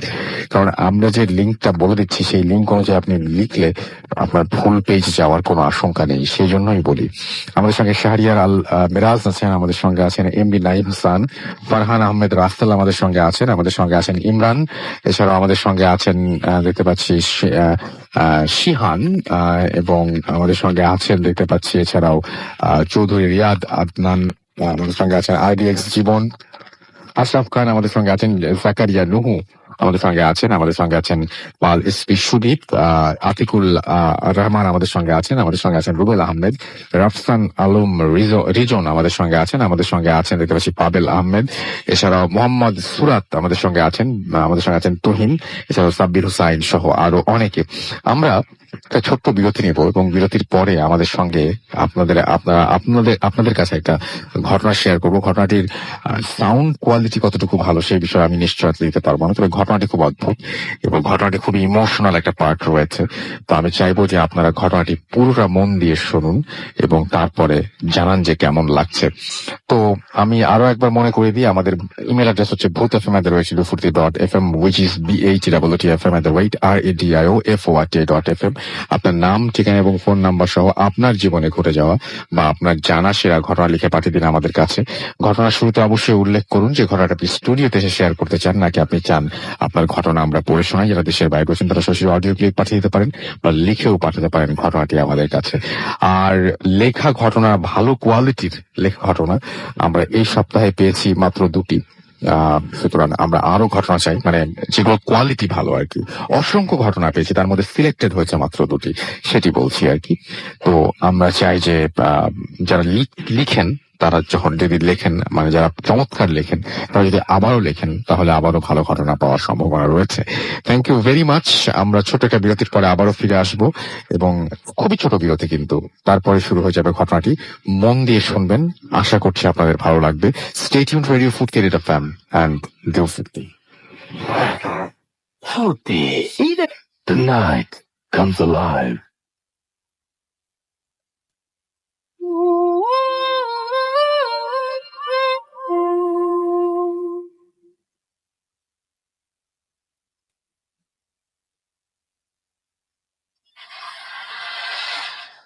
আসসালামু আলাইকুম রাসেল ভাই, কেমন আছেন জিজ্ঞেস করবো না, জানি আপনি ভালো থাকেন, সবসময় ভালোর দলে। আসলে আমি আপনার ভালো থাকা সম্ভব হয় না আর কি। আর রাসেল ভাই, আমি আমার নাম পরিচয়টা বলছি না, আমি গোপন রাখতে চাই, তাই আমি সরাসরি আমার ঘটনাতে চলে যাই। রাসেল ভাই, ঘটনাটা মূলত আমার বিয়েকে কেন্দ্র করে। আমি অ্যাকচুয়ালি পালিয়ে বিয়ে করি, ফ্যামিলিতে অমত আর কি। তো যদিও ফ্যামিলিতে অমত ছিল, বাট আমার বিয়ের পরে আমার ফ্যামিলি আমাকে মেনে নেয়। তো আমি অ্যাকচুয়ালি আমার ফ্যামিলির বাইরে থাকতাম, আমি চিটং শহরে থাকি। হ্যাঁ, তারপরে কয়েক মাস পর আমার ওয়াইফ বলে যে ও আমার বোনের বাড়িতে যাবে, হ্যাঁ, দাঁড়ানোর জন্য। আমি আমার আমার কাজের চাপ আছে, আমি যেতে পারবো না, তোমাকে দিয়ে নিয়ে আসতে পারি। ও রাজি হয়। তো আমি ওকে আমার বোনের বাসায় দিয়ে আসি। আমার বোনের বাসা আমার বাসা থেকে অনেক দূরে ছিল। তো যাই হোক, ও যায়। যেদিন ও যায় ওদিন তো বাসা আমি একা ছিলাম। একা থাকার কারণে আমি খুব আর্লি ডিনার শেষ করে শুয়ে পড়ি। তো আমি শোয়ার কিছুক্ষণ পর আমার ঘুম চলে আসে। এর মাঝখানে কিন্তু রাসেল বাবার কিছু শব্দ শুনে আমার ঘুমটা ভেঙে যায়। শব্দটা এমন ছিল, রাসেল ভাই, মনে হচ্ছে যে দুইজন লোক বসে তন্ত্রমন্ত্র পাঠ করছে কিছু। তারপর আমি শব্দটা শোনার পর মানে কান খাড়া করে শুনছি যে কোত্থেকে আসছে শব্দটা। মানে আমি এতটুকু বুঝতেছি যে আমার ঘর থেকে আসছে, বাট আমার আশপাশে না, আমার বাইরে, মানে ঘরের বাইরে থেকে না, আমার ঘর থেকে আসছে শব্দটা। তো আমি বিছানায় উঠে বসে চিন্তা করতে থাকি যে বাসা তো আমি একা, বাসা থেকে এরকম শব্দ কোত্থেকে আসবে। যদি অন্য কেউ থাকতো বা বুঝতাম যে ওর টেলিভিশন দেখছে বা ও কিছু করছে, ও এরকম শব্দ আসছে। আমি একা, আমি তো কিছু উঠে রুম থেকে বের হই। রুম থেকে বের হয়ে বাথরুমে, যখন বাথরুমের সামনে যাই, বাথরুমের সামনে দেখতেছি মানে এরকম যে অন্ধকারে মোমবাতি জ্বালা যেরকম একটা আলো ছয় না, তো বাথরুমের ভিতর থেকে এরকম আলো ছড়াচ্ছে। আর উপর নিচ দিয়ে যে ফাঁক ছিল দরজার, ওই ফাঁক দিয়ে প্রচুর পরিমাণে ধোঁয়া বেরোচ্ছে। তো দেখে আমি খুব মানে অবাক হই, মানে এরকম তো হচ্ছে কেন। তারপর আমি মানে আমার ভয় কাজ করতেছে না, মানে শুধু অবাক হচ্ছে যে এরকম কেন হচ্ছে। হ্যাঁ, বা তারপর আমি দরজা খুলি, দরজা খোলার পর লাইট জ্বালাই, দেখি যে কেউ নাই। কিন্তু রাস্তার পর আমি যতক্ষণ আমি দরজা খুলি নাই, বাথরুমের সামনে দাঁড়ায় আছি, তৎক্ষণাৎ আমি শব্দগুলা পাচ্ছিলাম, ওই যে তন্ত্রমন্ত্র শব্দগুলা। তারপর রাসেল ভাই, মানে বাথরুমে ঢুকে যা দেখলাম রাসেল ভাই, ওটা দেখার জন্য টোটাল প্রস্তুত ছিলাম না। যে পুরো বাথরুমের ফ্লোর জুড়ে একদম সিঁদুর, হলুদ, কিছু গাঁদা ফুলের পাপড়ি, একদম পুরো ছড়াছড়ি পুরো ফ্লোর জুড়ে। তারপর 4 4টা মোমবাতি ছিল, হ্যাঁ, যেগুলো একদম শেষ পর্যায়ে ছিল মোমবাতি। তারপরে একদম ফ্লোরে মাঝখানে একটা ছোট কলসি ছিল, কলসির মুখটা পাতা দিয়ে ভরা। হ্যাঁ, তারপর রাসেল ভাই মানে অবাক লাগতেছিল যদিও। তারপর আমি ভাবি নাই যে এটা কিছু হচ্ছে। হ্যাঁ, তারপর আমি অস্বাভাবিক ভাবিও এটা ফ্লোরটা ক্লিয়ার করি, সবকিছু ধুয়ে মুছে কলসিটা নিয়ে আমি রুমে আসি। কলসির ভিতরে রাসেল ভাই যা দেখি যে পাতাগুলা সরানোর পর দেখি যে হাফ কলসি হাফ পর্যন্ত পানি, মাঝখানে একটা পুতুল, হ্যাঁ, তো পুতুলটা কলসি দিয়ে বের করে দেখি যে এটা পুতুল না, পুতুল দেখতে পুতুলের মতো, কিন্তু এটা পুতুল না, মনে হচ্ছে জীবিত, একদম মাংস বোঝা যাচ্ছে। হ্যাঁ, আর পুরোটা শরীর জুড়ে পুতুলটা কালো সুতা দিয়ে পেঁচানো। তো রাসেল ভাই, আম, আমি বুঝতে পারতেছি যে এটা মানে কিছু একটা হচ্ছে। হ্যাঁ, মানে ভালো কিছু না এটা বুঝে আমি জামা দিয়ে ফেলেছি, এটা বাইরে ফেলেছি। তারপরে সেম পরের দিন রাসেল ভাই সেম, ও রাত মধ্যরাতে সেম একই ঘটনা, যে শব্দ, এই শব্দে ঘুম ভাঙে। তখন চুপ করে রাসেল ভাই দেখি যে আমার মানে বিছানার পাশে একদম আমার রুমে, মানে আগের দিন ছিল রাসেল ভাই বাথরুমে, পরের দিন আমার রুমে। তো এরপর রাসেল ভাই কি করে আমি কে বলি, আমি একদম বিছানাতে লাফ দিয়ে উঠি, বলি কে এখানে, মানে চিৎকার করে বলে আমার ফোনে ফ্ল্যাশ লাইট অন করে দেখি যে সেম ওই দিনের মতো কেউ নাই।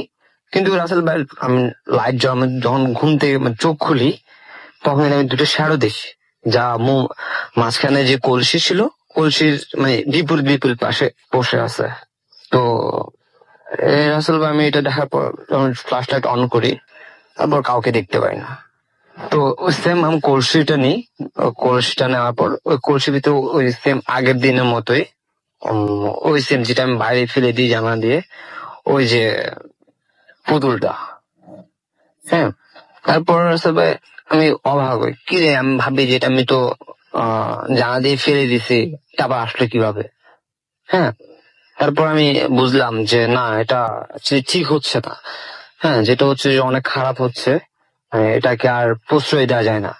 তারপর রাসেল ভাই আমি সাথে সাথে আমি আমার বসকে ফোন করে বলি যে তখন ওদের রাত স্যার, তখন ওদের ভাইয়া রাত মানে 2টা কি 2:30টার মধ্যে বাজে।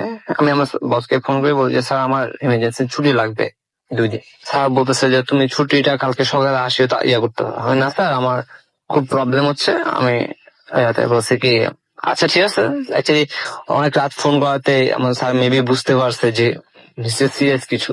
তো বলছে ঠিক আছে, তোমার প্রবলেম সেরে তুমি অফিস আসিও। তারপরে আমি দেরি না করে ওই পুতুলটা নিয়ে আমি পরের দিন, আমার একটা ফুফা আছে যিনি অনেক হুজুর, উনি উনি এইসব সম্পর্কে একটু ভালো বুঝে, যার কারণে আমি ওনার কাছে চলে যাই। তো ওনার কাছে যাওয়ার পর আমি ওনার সব খুলে বলি যে আমার সাথে এই 2 দিন এরকম এরকম হয়েছে। তো উনি আমার যেটা বলছে আচ্ছা ঠিক আছে তুমি পুতুলটা দাও, আমি দেখি। তো উনি পুতুলটা দিছে, তা আমি পুতুলটা দেওয়ার পরে উনি পুতুলটা দিচ্ছে, দেওয়ার পরে যে পুতুলের যে কালো সুতা দিয়ে পেঁচানো, ওগুলো উনি ব্লেড দিয়ে কাটছে। হ্যাঁ, কাটার পরে আমি নিজে আমার সামনে করতেছি এগুলা, আমি দেখলাম যে একদম বুকের মধ্যে একটা সোজা কাটা দাগ, এই ভিতরে ভিতরে একদম একটা কাগজের টুকরো। হ্যাঁ, মানে ওটার মধ্যে কি কি লেখা আছে। তো ওরা দেখে বলতেছে যে এটা তো অনেক, এটা কবে থেকে হচ্ছে। আমি বলছি যে আমার এটা 2 দিন থেকে হচ্ছে, গত 2 দিনে এটা হয়েছে আমার সাথে, এরকম এরকম। আপনি এটা আমি বলছি না, এটা 2 দিন থেকে না, এটা অনেক আগ থেকে, প্রায় 4-5 মাস হয়ে গেছে এটা। হ্যাঁ, আমাকে এটা করছো তোমার জন্য, তোমাকে মেরে ফেলার জন্য করছে, তোমার ক্ষতির জন্য না, তোমাকে মেরে ফেলতে চাইছে এটা কেউ একজন। আমি বলছি আমার মারতে চাবি কে। হ্যাঁ, আসলে বলছে যে মা তো অনেকই আছে, তুমি পরিবারের অমতে বিয়ে করছো। আমি বলছি আমার ফ্যামিলিতে মেনেই নিছে, তো তোমার ফ্যামিলি মেনে নিছে, তোমার ওয়াইফের ফ্যামিলিতে হয়তো মেনে নেয় নাই, তারাও করতে পারে। আমি বলছি আমি এরকম ভাবে নিই নাই এই জিনিসটা। আমি বলছি আমার ক্ষতি হোক, তো ওনার মেয়েরও তো ক্ষতি হচ্ছে, সেটা জানি না, বাট যেটা হোক তোমাকে মারার জন্য করছে এটা। আমি বলছি আমি অ্যাকচুয়ালি এসব ব্ল্যাক ম্যাজিকের মধ্যে বিশ্বস্ত না। তারপর আমি জিনিসটা আমার সাথে ঠিক আছে, বলছে আচ্ছা ঠিক আছে, আমি ব্যাপারটাকে সলভ করে দিই। ফুয়া বলতেছিল, আমি বলছি আচ্ছা ঠিক আছে আপনি ওটাই করেন। তো উনি ব্যাপারটা সলভ করে দেয়।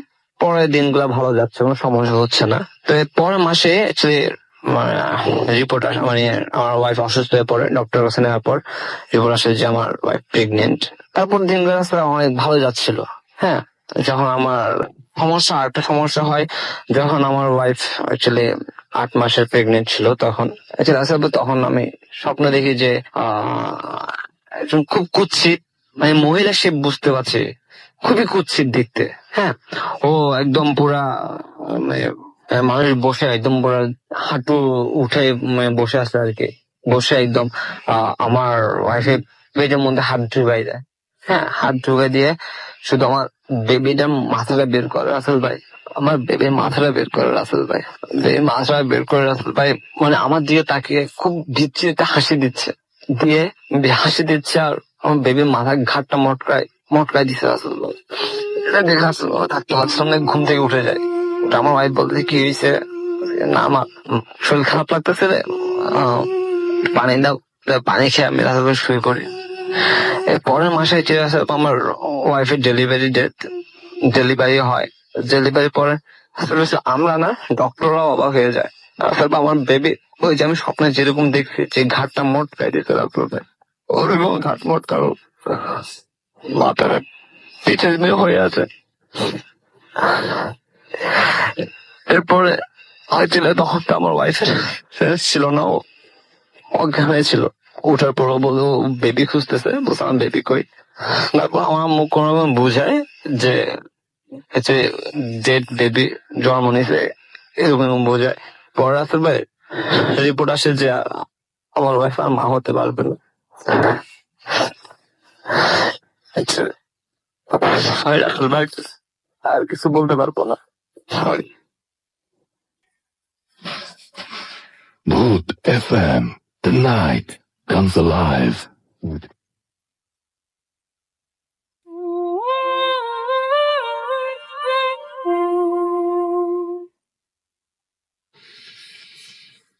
খুবই মর্মান্তিক একটা ঘটনা আমরা শুনলাম, এবং শুনলেই মনটা খারাপ হয়ে যায় এরকম একটা ব্যাপার।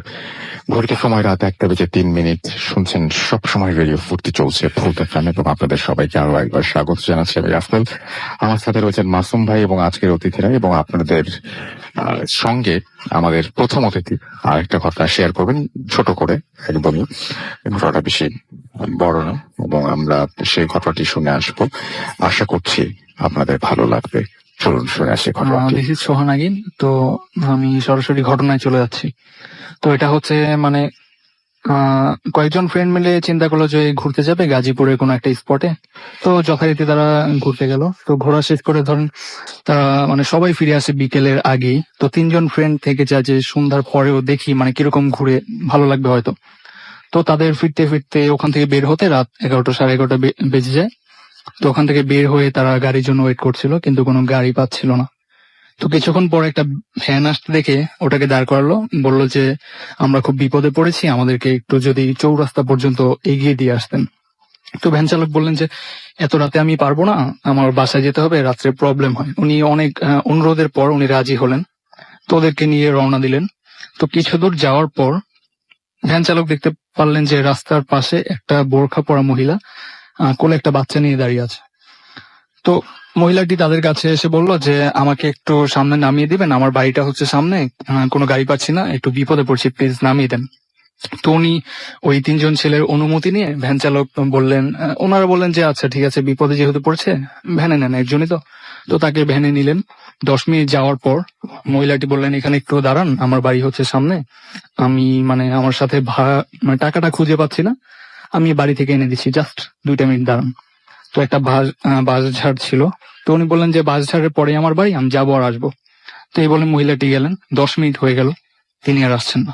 তো ভ্যান চালক বললেন যে মামা আপনার একটু বসেন, আমি একটু দেখে আসি। এটা বলে তিনি গেলেন। তো যখন বাসঝাড়ের ওই দিকটাতে যাচ্ছেন, তো তিনি চাঁদের একটু একটু আলোতে দেখতে পাচ্ছেন যে ওই মহিলাটি বাসঝাড়ের ওখানে মাটিতে বসে আছে। তো তিনি কি করলেন, তার মোবাইলের যে টর্চ ছিল ওইটা অন করে মানে মারতেই দেখলেন মহিলাটি তার বাচ্চাটাকে সামনে রেখে তার নাড়ি ভুঁড়ি ছিঁড়ে খাচ্ছে। তো এটা দেখার পর উনি ওই মহিলাটা তার দিকে মানে বিদ ঘুরে একটা হাসি দেয় রক্তমাখা মুখে। এটা দেখার পর উনি জাস্ট ওখান থেকে দৌড় দেন। তো দৌড় দিয়ে আসার পর ওই ছেলেগুলোকে বলেন এখান থেকে তাড়াতাড়ি বের হতে হবে, আপনার তাড়াতাড়ি চলেন। তো ওরা মানে কিছু বলার আগে ওখান থেকে বের হয়ে যায়। তো কিছু দূর যাওয়ার পর সব ঘটনা তাদেরকে বলে। তো তারা চিন্তা করলো তাহলে এতক্ষণ কার সাথে আসলাম আমরা, আমাদের সাথে যেই মহিলাটি ছিল উনি তাহলে কে ছিলেন। তো এরকম চিন্তা করে যে যার যার মতো বাড়িতে চলে যায়। কিছুদিন পর ওই ছেলেগুলো ওইখানে আবার যায় মানে জানার জন্য আসলে অ্যাকচুয়ালি ঘটনাটা কি। তো ওখানকার লোকজনদের মতে যে অনেকদিন আগে ওই বাসঝাড়টার ওখানে একটা মহিলা আর একটা বাচ্চার মৃতদেহ পাওয়া গিয়েছিল। আর যার পর থেকেই ওই ঘটনাটা যারা দেখেন রাত্রেবেলা ওই মহিলাটাকে ওই বাচ্চাটাকে খাওয়া অবস্থায় ওইরকম, তার কিছুদিন পরেই হয়তোবা ম্যাক্সিমামই তারা মারা যায় অসুখে পড়ে। তো ওই ছেলেগুলো ওই ভ্যান চালকের বাড়ির ঠিকানা খুঁজে বের করেন। তো ওনার ওয়াইফের সাথে যখন কথা বলতে যান, তখন উনি বললেন যে ওই দিন রাতে আসার পর ওই ওনাকে খুব ভীত দেখাচ্ছিল। তারপর কিছুদিন জ্বরে পড়ে তিনি হঠাৎ একদিন মারা যান। তো এটা শোনার পর তারা মানে খুবই কষ্ট পায় যে হয়তোবা রাতের বেলা ওই দিন যদি আমরা রিকোয়েস্ট না করতাম, আমাদেরকে নিয়ে না আসতো, তাহলে হয়তোবা পথিমধ্যে এরকম হতো না। তো নিজেদের গিল্টি ফিল করে তারা, এই জন্য তারা ফ্রেন্ডরা মানে টাকা তুলে তার পরিবারকে যতটুকু পারে হেল্প করে।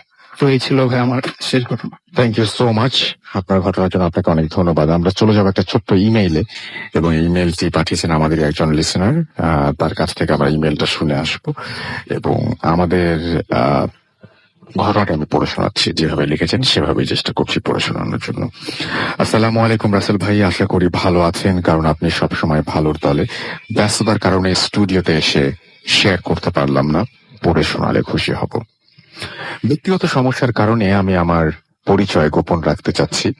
আমি যে ঘটনাটি শেয়ার করছি সেটি আমার সাথে ঘটে যাওয়া। আমি চাঁদপুর জেলার কোন একটা গ্রামে বসবাস করি। এখন নামগুলিতেও শহরের ছোঁয়া লেগে গিয়েছে। গ্রামেও এখন জিন বা ভূতে বিশ্বাস করে না। ভূত বা জিন বলতে নাকি কিছুই নেই, কিন্তু ব্যাপারটা হচ্ছে যার সাথে ঘটে যায় তিনিই বুঝতে পারেন। সব কথা বর্ণনা করে কিংবা ভাষায় প্রকাশ করা যায় না।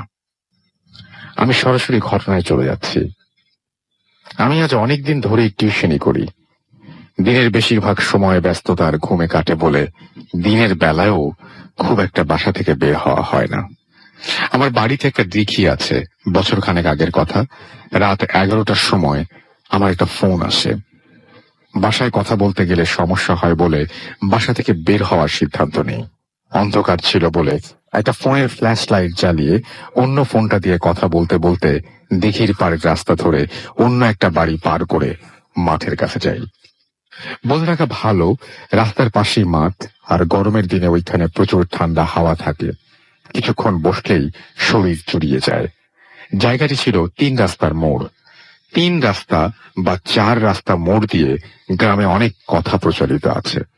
আমি ছোটবেলা থেকেই প্রচন্ড সাহসী, তাই কোনো কিছু মনে না নিয়ে রাস্তার পাশে বসে ফোনে কথা বলছিলাম।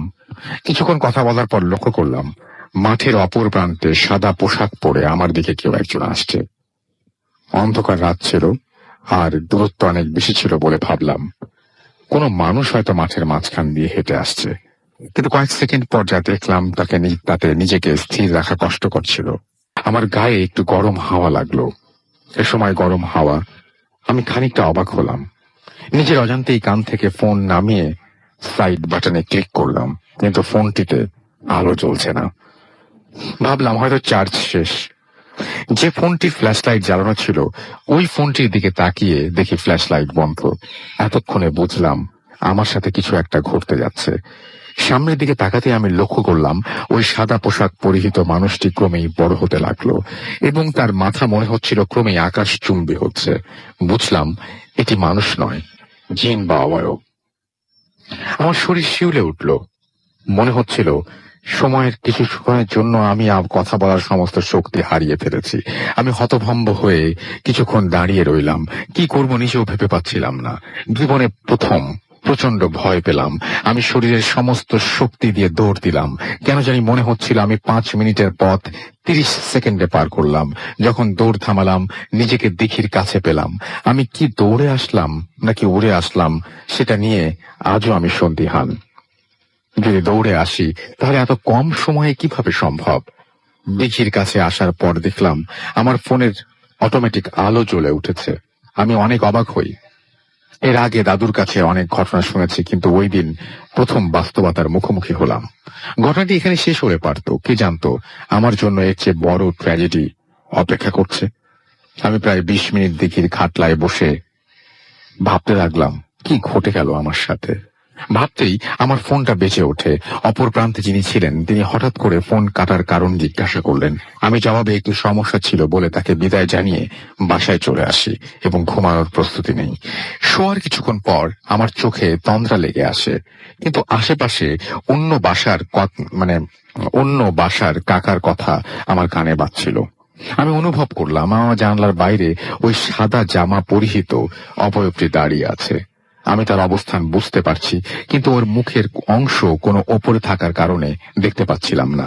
কয়েক সেকেন্ড পর আমি অনুভব করলাম আমার পা শিউরে উঠছে। আস্তে আস্তে পুরো শরীর, মনে হচ্ছে কেউ আমার পা থেকে আস্তে আস্তে হাত ওপরের দিকে তুলছে। যত ওপরের দিকে তুলছে ততই আমার শরীর জমে যেতে লাগলো। আমি পুরোটা শরীর অবশ হয়ে গেল। পা আস্তে আস্তে বুক পর্যন্ত অবশ হয়ে আসে। আমার শরীরের সবগুলি লোম দাঁড়িয়ে যায়। আমি চিৎকার করার অনেক চেষ্টা করি, কিন্তু কিছুতেই মুখ দিয়ে শব্দ বের হচ্ছিল না। আমি ভয়ে আমি হাত পা ছড়াছড়ি করি, চেষ্টা করছিলাম, কিন্তু পারছিলাম না। কিছুক্ষণ সাময়িক সময়ের জন্য মনে হচ্ছিল আমার শরীরের উপরে কেউ যেন পাথর বসিয়ে রেখেছে। আমি চাইলেও সরাতে পারছি না। ঠিক প্যারালাইজড হলে যেমন কিছুই নাড়াতে পারে না, এমনকি জিউ ভাও না, ঠিক তেমনই অনুভব করছিলাম। আমি স্পষ্টভাবে বলতে পারবো না আমার জ্ঞান ছিল, আমার স্মৃতি ছিল, আমার মনে ছিল। এই সময় আয়াতুল কুরসি পড়া শুরু করলাম। হাত পা অনেকটা ছোড়াছুড়ি করার অনেক চেষ্টা করছিলাম, আর মনে মনে আয়াতুল কুরসি পড়ছিলাম। যখন আয়াতুল কুরসি শেষ আয়াতে আসলাম, তখন শরীরের প্রচন্ড শক্তি দিয়ে আমি লাথি মারলাম। এতক্ষণে আমার বুকের বোঝা সরে গেছে। আমি ঘেমে একাকার হয়ে যাই, ঠিক গোসল করে আসতে যেমন হয়। আমি একটা শব্দ শুনলাম, ঠিক বিড়াল দেয়ালে বাড়ি খেলে যেমন শব্দ হয় তেমন শব্দ পেলাম। আমি আম্মুকে ডেকে তুললাম, তারপর সব ঘটনা খুলে বললাম। আমি আর আম্মু মিলে রুমের লাইট জ্বালিয়ে বিড়াল খোঁজার চেষ্টা করি। উল্লেখ্য, বিড়াল খুঁজতে গিয়ে হঠাৎ জানালার দিকে চোখ পড়ে, কিন্তু দেখলাম জানালা বন্ধ। জানালা বন্ধ, দরজা বন্ধ। তাহলে এই বিড়াল কোথায় গেল? বিড়ালের শব্দ আম্মু শুনেছিল। কিছুক্ষণ খোঁজার পর না পেয়ে আবার রুমে চলে আসি। আম্মু আমাকে দোয়া পড়ে শরীরে ফু দিয়ে দিলেন। আমি খুব বেশি অবাক হইনি, কারণ আমি তুলা রাশির জাতক। এমন অনেক ঘটনা আমার সাথে প্রতিনিয়ত ঘটে। ভুল হলে ক্ষমার দৃষ্টিতে দেখবেন। গুছিয়ে লিখতে না পারার জন্য আন্তরিকভাবে দুঃখিত। আমি ভূত এফএমের 417টি এপিসোডের সবগুলি শুনেছি। কোন কোন এপিসোড একাধিকবার শুনেছি। ভূত এফএম না শুনলে আমার রাত্রে ঘুমই হতো না, তাই ডাউনলোড করে রাখি। ভালো লাগলে পড়ে শোনাবেন। আমার কাছে এমন আরো অনেক ঘটনা আছে, সুযোগ পেলে পরে লিখে পাঠাবো। ধন্যবাদ সবাইকে। ভূত এফএম চিরঞ্জীবী হোক। রিয়াজ রুবেল, পিতা শামসুর রহমান, গ্রাম পোস্ট ওয়ারুক, থানা শাহরাস্তি, জেলা চাঁদপুর। এই ছিল ঘটনা। আমরা চলে যাচ্ছি আমাদের দ্বিতীয় অতিথির শেষ ঘটনা শুনতে, এবং ঘটনাটি বেশি বড় নয়, ছোট করে উনি বলবেন। তো আমরা ঘটনাটি শুনে ফেলি। আপনার নামটা একটু বলবেন, কোথা থেকে এসেছেন, তারপর আপনার ঘটনা যাবে। I am Zubair from Dhanmondi. আমি আমার সেকেন্ড স্টোরিটা শেয়ার করছি। এটা আমার ফ্রেন্ড কাদের থেকে শোনা। ঘটনাটা ঘটে 2014-এ। ঘটনাটা ঘটে চাঁপাইনবাবগঞ্জের বালিয়াডাঙ্গা এলাকায়। তো আমার ফ্রেন্ড কাদের থেকে শোনা, ওর দাদুর সাথে ঘটে যাওয়া একটা ঘটনা। তো আমি জানি যে চাঁপাইনবাবগঞ্জ মহানন্দা নদী তীরে অবস্থিত। তো এই নদীর পানি যখন বন্যা হয়, তখন বন্যার পানি যখন নিচে চলে যায়, তখন ওই যে জমিগুলো থাকে সেখানে কিন্তু জমি চাষ করা হয়। তো জমিতে অনেক কচুরিপানা জমি ছিল বলে ওই আমার ফ্রেন্ডের দাদু ওই কচুরিপানাগুলো সাফ করছিল জমি চাষ করার জন্য। তো জমি চাষ করতে করতে হঠাৎ করে সন্ধ্যায় মাগরিবের আজান দিয়ে দেয়। তো উনি ভাবছেন যে কাজ তো আরেকটু আছে, শেষ করে তারপরে চলে যাবে একদম। তো উনি যথারীতি কাজে মনোযোগ দেন। তো উনি হঠাৎ লক্ষ্য করেন যে নদী থেকে একটা মেয়ে উঠে আসছে। তো উনি একটু অবাক হয় যে এখন মাগরিবের আজান দিয়ে দিয়েছে, প্রায় সন্ধ্যা হয়ে গেছে, অন্ধকারও হয়ে এসেছে, এখন কে গোসল করতে আসবে? তো উনি নর্মালি নেন বিষয়টাকে যে হয়তো আমি যখন কাজ করছিলাম, কাজে মনোযোগ ছিল আমার, তখন হয়তো কেউ নামতেই পারে। উনি এটাকে সেভাবে মাথায় নেননি। তো মেয়েটি দেখা যায় যে তার মুখটা বোঝা যায় না, বাট প্রচুর লম্বা। এমনি মেয়ে চাইতেও প্রায় 6 ফিট মতো লম্বা। তো দাদু এটা দেখেও একটু অবাক হয়। তো দেখে যে মেয়েটা তার দিকে এগিয়ে আসছে। তো আস্তে আস্তে কিন্তু একটা বাঁশের বেড়া পড়বে, বাঁশের বেড়া। তো দাদু দেখে যে মেয়েটা কোনো বাধা ছাড়াই বাঁশের বেড়াটা টপকে দাদুর কাছে চলে আসে। এটা দেখে দাদু প্রচন্ড ভয় পেয়ে যায়, যদিও দাদু অনেক সাহসী ছিল। তারপরে দাদুর সামনে দিয়ে মেয়েটা গিয়ে একটা নিম গাছ ছিল, নিমের গাছে ওঠে এবং একটা দড়ি বের করে, এবং দড়ি বের করে সে ফাঁসি দিয়ে দেয় দড়ির সাথে, এবং সে জিব্বা বের করে আর দাদুর দিকে তাকিয়ে প্রচন্ড জোরে হাসতে থাকে। এটা দেখে দাদু প্রচন্ড ভয় পেয়ে যায়। ভয় পেয়ে দাদু বাসায় আসে এবং দাদিকে সব ঘটনাগুলো খুলে বলে, এবং দাদু প্রচন্ড অসুস্থ হয়ে যায়। পরে দাদুকে একটা কবিরাজ দেখানোর পর বলেছে যে আসলে এটা কোনো মেয়ে ছিল না, ওটা একটা জিন ছিল। তা আপনি প্রচন্ড সাহসী থাকে, আপনার কোনো ক্ষতি করতে পারে না। তো তারপরে দাদুকে ঝাড়ফুঁক করানোর পর দাদু সুস্থ হয়। তাই ছিল আমার second story. Thank you so much আপনার ঘটনার জন্য আপনাকে অনেক ধন্যবাদ। আমি দেখতে পাচ্ছি ফাহিম আহমেদ সৌরভ আমাদের লিখেছেন ভূত এফএম ইজ দ্য বেস্ট। আমাদের সঙ্গে আছেন সিয়াম আহমেদ তন্ময়, এছাড়াও আছেন শেখ শরীফুল ইসলাম জীবন আমাদের সঙ্গে আছেন শাহরিয়ার আহমেদ সিয়াম, 2015 সাল থেকে তিনি ভূত এফএম শুনছেন। সম্রাট হাসান সামি আমাদের সঙ্গে আছেন, মুগদা থেকে শুনছেন। মশিউর রহমান রতন আমাদের সঙ্গে আছেন, ইমেইলটা ভালো ছিল, বগুড়া থেকে শুনছেন। শেখ শরীফুল ইসলাম আমাদের সঙ্গে আছেন ইমরান হুসাইন, এবং আমাদের সঙ্গে দেখতে পাচ্ছি শেখ শরীফুল ইসলাম, এবং আমাদের সঙ্গে আছেন FM মামুন পাটোয়ারি, এবং আমাদের সঙ্গে আছেন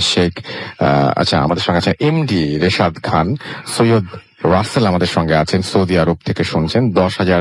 2010 থেকে তিনি শুনছেন। প্রতি রাতের ঘুমের ট্যাবলেট সেটা লিখেছেন তিনি। নাইমুর রহমান আমাদের সঙ্গে আছেন, এবং আমাদের সঙ্গে আছেন তিনি ভাঙ্গুড়া থেকে।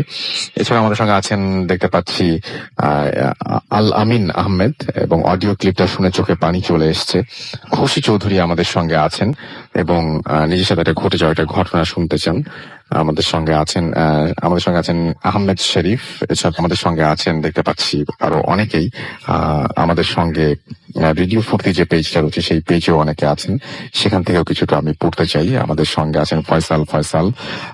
এছাড়াও আমাদের সঙ্গে আছেন দেখতে পাচ্ছি গোলাম রসুল আমাদের সঙ্গে আছেন দেখতে পাচ্ছি সাইদ শাহরিয়ার, আমাদের সঙ্গে আছেন আকাশ রহমান, বিরাজ রহমান উদয় আমাদের সঙ্গে আছেন, আহিয়ান রায়হান রিজভি আমাদের সঙ্গে আছেন, রিপন আহমেদ সানি আমাদের সঙ্গে আছেন, অস্থির রাব্বি আমাদের সঙ্গে আছেন জাকিরুল ইসলাম, নিসান খান, রিফাত আহমেদ রাফি, ইয়াসিন শফিন, আতিকুর রহমান আতিক আমাদের সঙ্গে আছেন, রনক বিশ্বাস লিমন আমাদের সঙ্গে আছেন, মাসুম রানা পারভেজ আমাদের সঙ্গে আছেন আলমগীর হুসাইন, আছেন ফারহানা, আছেন আমাদের সঙ্গে সৌরভ, এছাড়াও জয় পোদ্দার, অরণ্য সাজ্জাদ আমাদের সঙ্গে আছেন দেখতে পাচ্ছি। এছাড়াও আরো অনেকেই আমাদের সঙ্গে আছেন এই মুহূর্তে। গোলাম রসুল, এছাড়াও আমাদের সঙ্গে আছেন দেখতে পাচ্ছি আয়ান সবুজ, আমাদের সঙ্গে আছেন আলমগীর হোসাইন মেহেদি, সহ আরো অনেকে। স্যাম জোহান আমাদের সঙ্গে আছেন দেখতে পাচ্ছি নূর হাসান, মিশন খান, রাকিব হোসেন শুভ সহ আরো অনেকে। তো 2010-এ আমরা শুরু করেছিলাম ভূত এফএম, এবং আমাদের এখনো পর্যন্ত সেই ভূত এফএমটা আপনাদেরকে সমানভাবে আনন্দ দিয়ে যাচ্ছে। এবং এবার 2018 সাল এবং 13 আগস্ট আমরা শুরু করছিলাম 2010 সালে। সেই হিসাব করলে আমাদের 8 বছর হয়ে গেছে ভূত এফএমের বয়স, এবং এই 8 বছর ধরে আমরা আপনাদেরকে আনন্দ দিতে পারছি। এইটা মনে করে, এটা ভেবেও অনেক বেশি ভালো লাগে। এবং এই 8 বছর ধরে আপনারা যেভাবে আমাদের সাপোর্ট দিয়েছেন, এই সাপোর্ট ছাড়া ভূত এফএম চালানো কোনোভাবেই সম্ভব ছিল না। তো আপনারা ভবিষ্যতেও সাপোর্ট দিবেন এবং ঘটনা পাঠাবেন, সেটা প্রত্যাশা রাখি। এবং যারা ঘটনা পাঠাতে চান তাদের জন্য আমি আরো একবার এই মুহূর্তে ইমেল অ্যাড্রেসটা শেয়ার করতে চাই। আমাদের ইমেল অ্যাড্রেস হচ্ছে bhotfm@radiofurti.fm, which is bhttfm@radioforti.fm। আপনার নাম, ঠিকানা এবং ফোন নাম্বার সহ আপনার জীবনে ঘটে যাওয়া বা আপনার জানা সেরা ঘটনা লিখে পাঠিয়ে দিন আমাদের কাছে। ঘটনার শুরুতে অবশ্যই উল্লেখ করুন যে ঘটনাটা আপনি স্টুডিওতে শেয়ার করবেন, নাকি আপনি চান আপনার ঘটনাটি আমরা পড়ে শোনাই। যারা দেশের বাইরে রয়েছেন তারা সরাসরি অডিও ক্লিপ পাঠিয়ে দিতে পারেন আমাদের কাছে। একটা ছোট্ট বিরতি নেব, বিরতির পরে আবারও ফিরে আসবো আপনাদের কাছে। সেই পর্যন্ত আমাদের সঙ্গেই থাকুন। স্টে টিউনড, রেডিও ফুর্তি, এডিট এফএম এন্ড ডু ফুর্তি।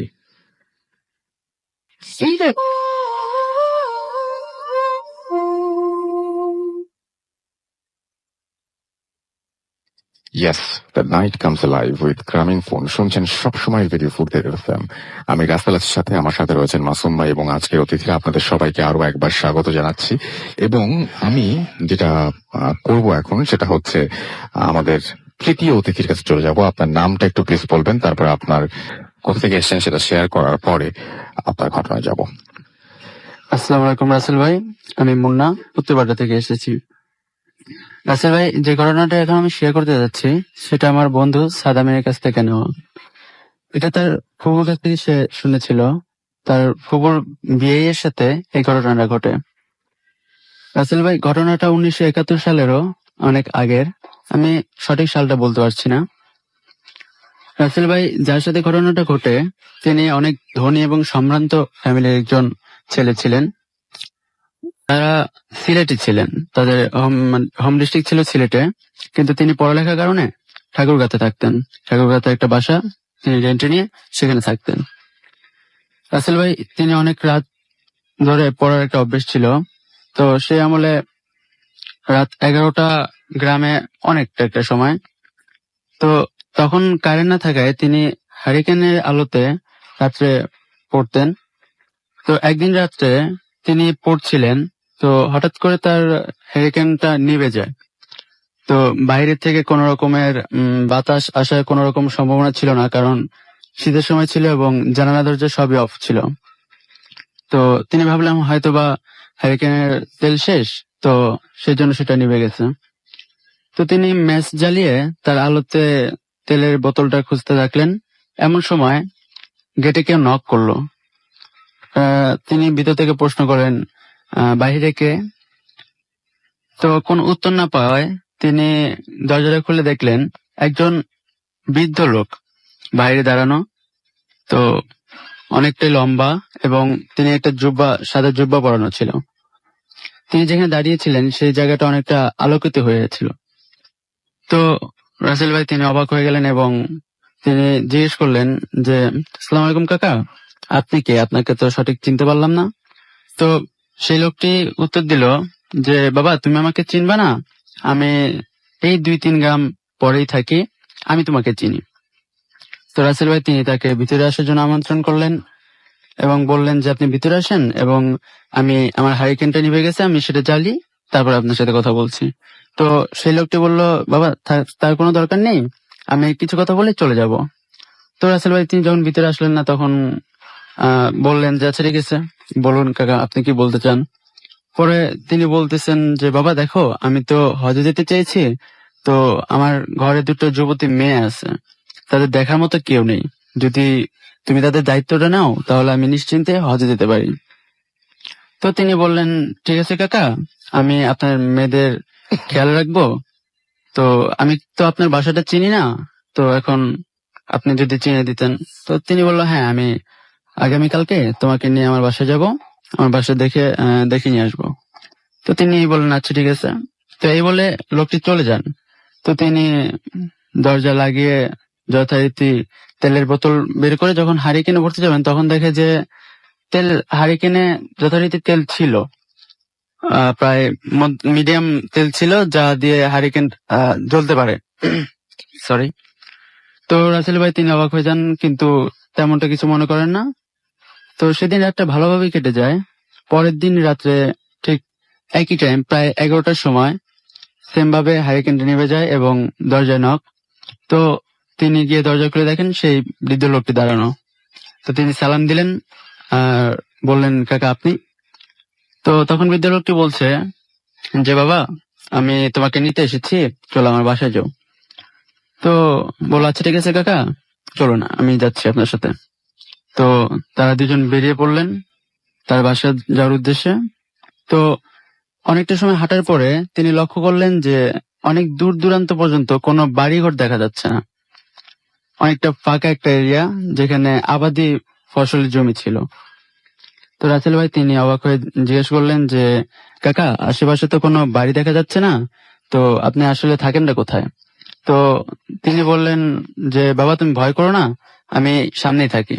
তো তারা হাঁটতে হাঁটতে একটা বট গাছের নিচে যে পৌঁছাইলো এবং বট গাছের নিচে যাওয়ার সাথে সাথে তার কেমন যেন মাথাটা ঘুরে উঠলো এবং চোখটা লেগে গেল। সে চোখ খুলতেই দেখে সামনে একটা রাস্তা, যার 2 পাশে বাগান ছিল। তিনি অনেকটা অবাক হয়ে যান যে এখানে এত সুন্দর রাস্তা কিভাবে আসলো। তো তার সাথে হাঁটছেন, সেই রাস্তা দিয়ে তারা অনেকটা সময় হাঁটলেন। হাঁটার পরে একটা প্রাসাদের মতো বড় একটা বাড়িতে গিয়ে তারা পৌঁছালেন।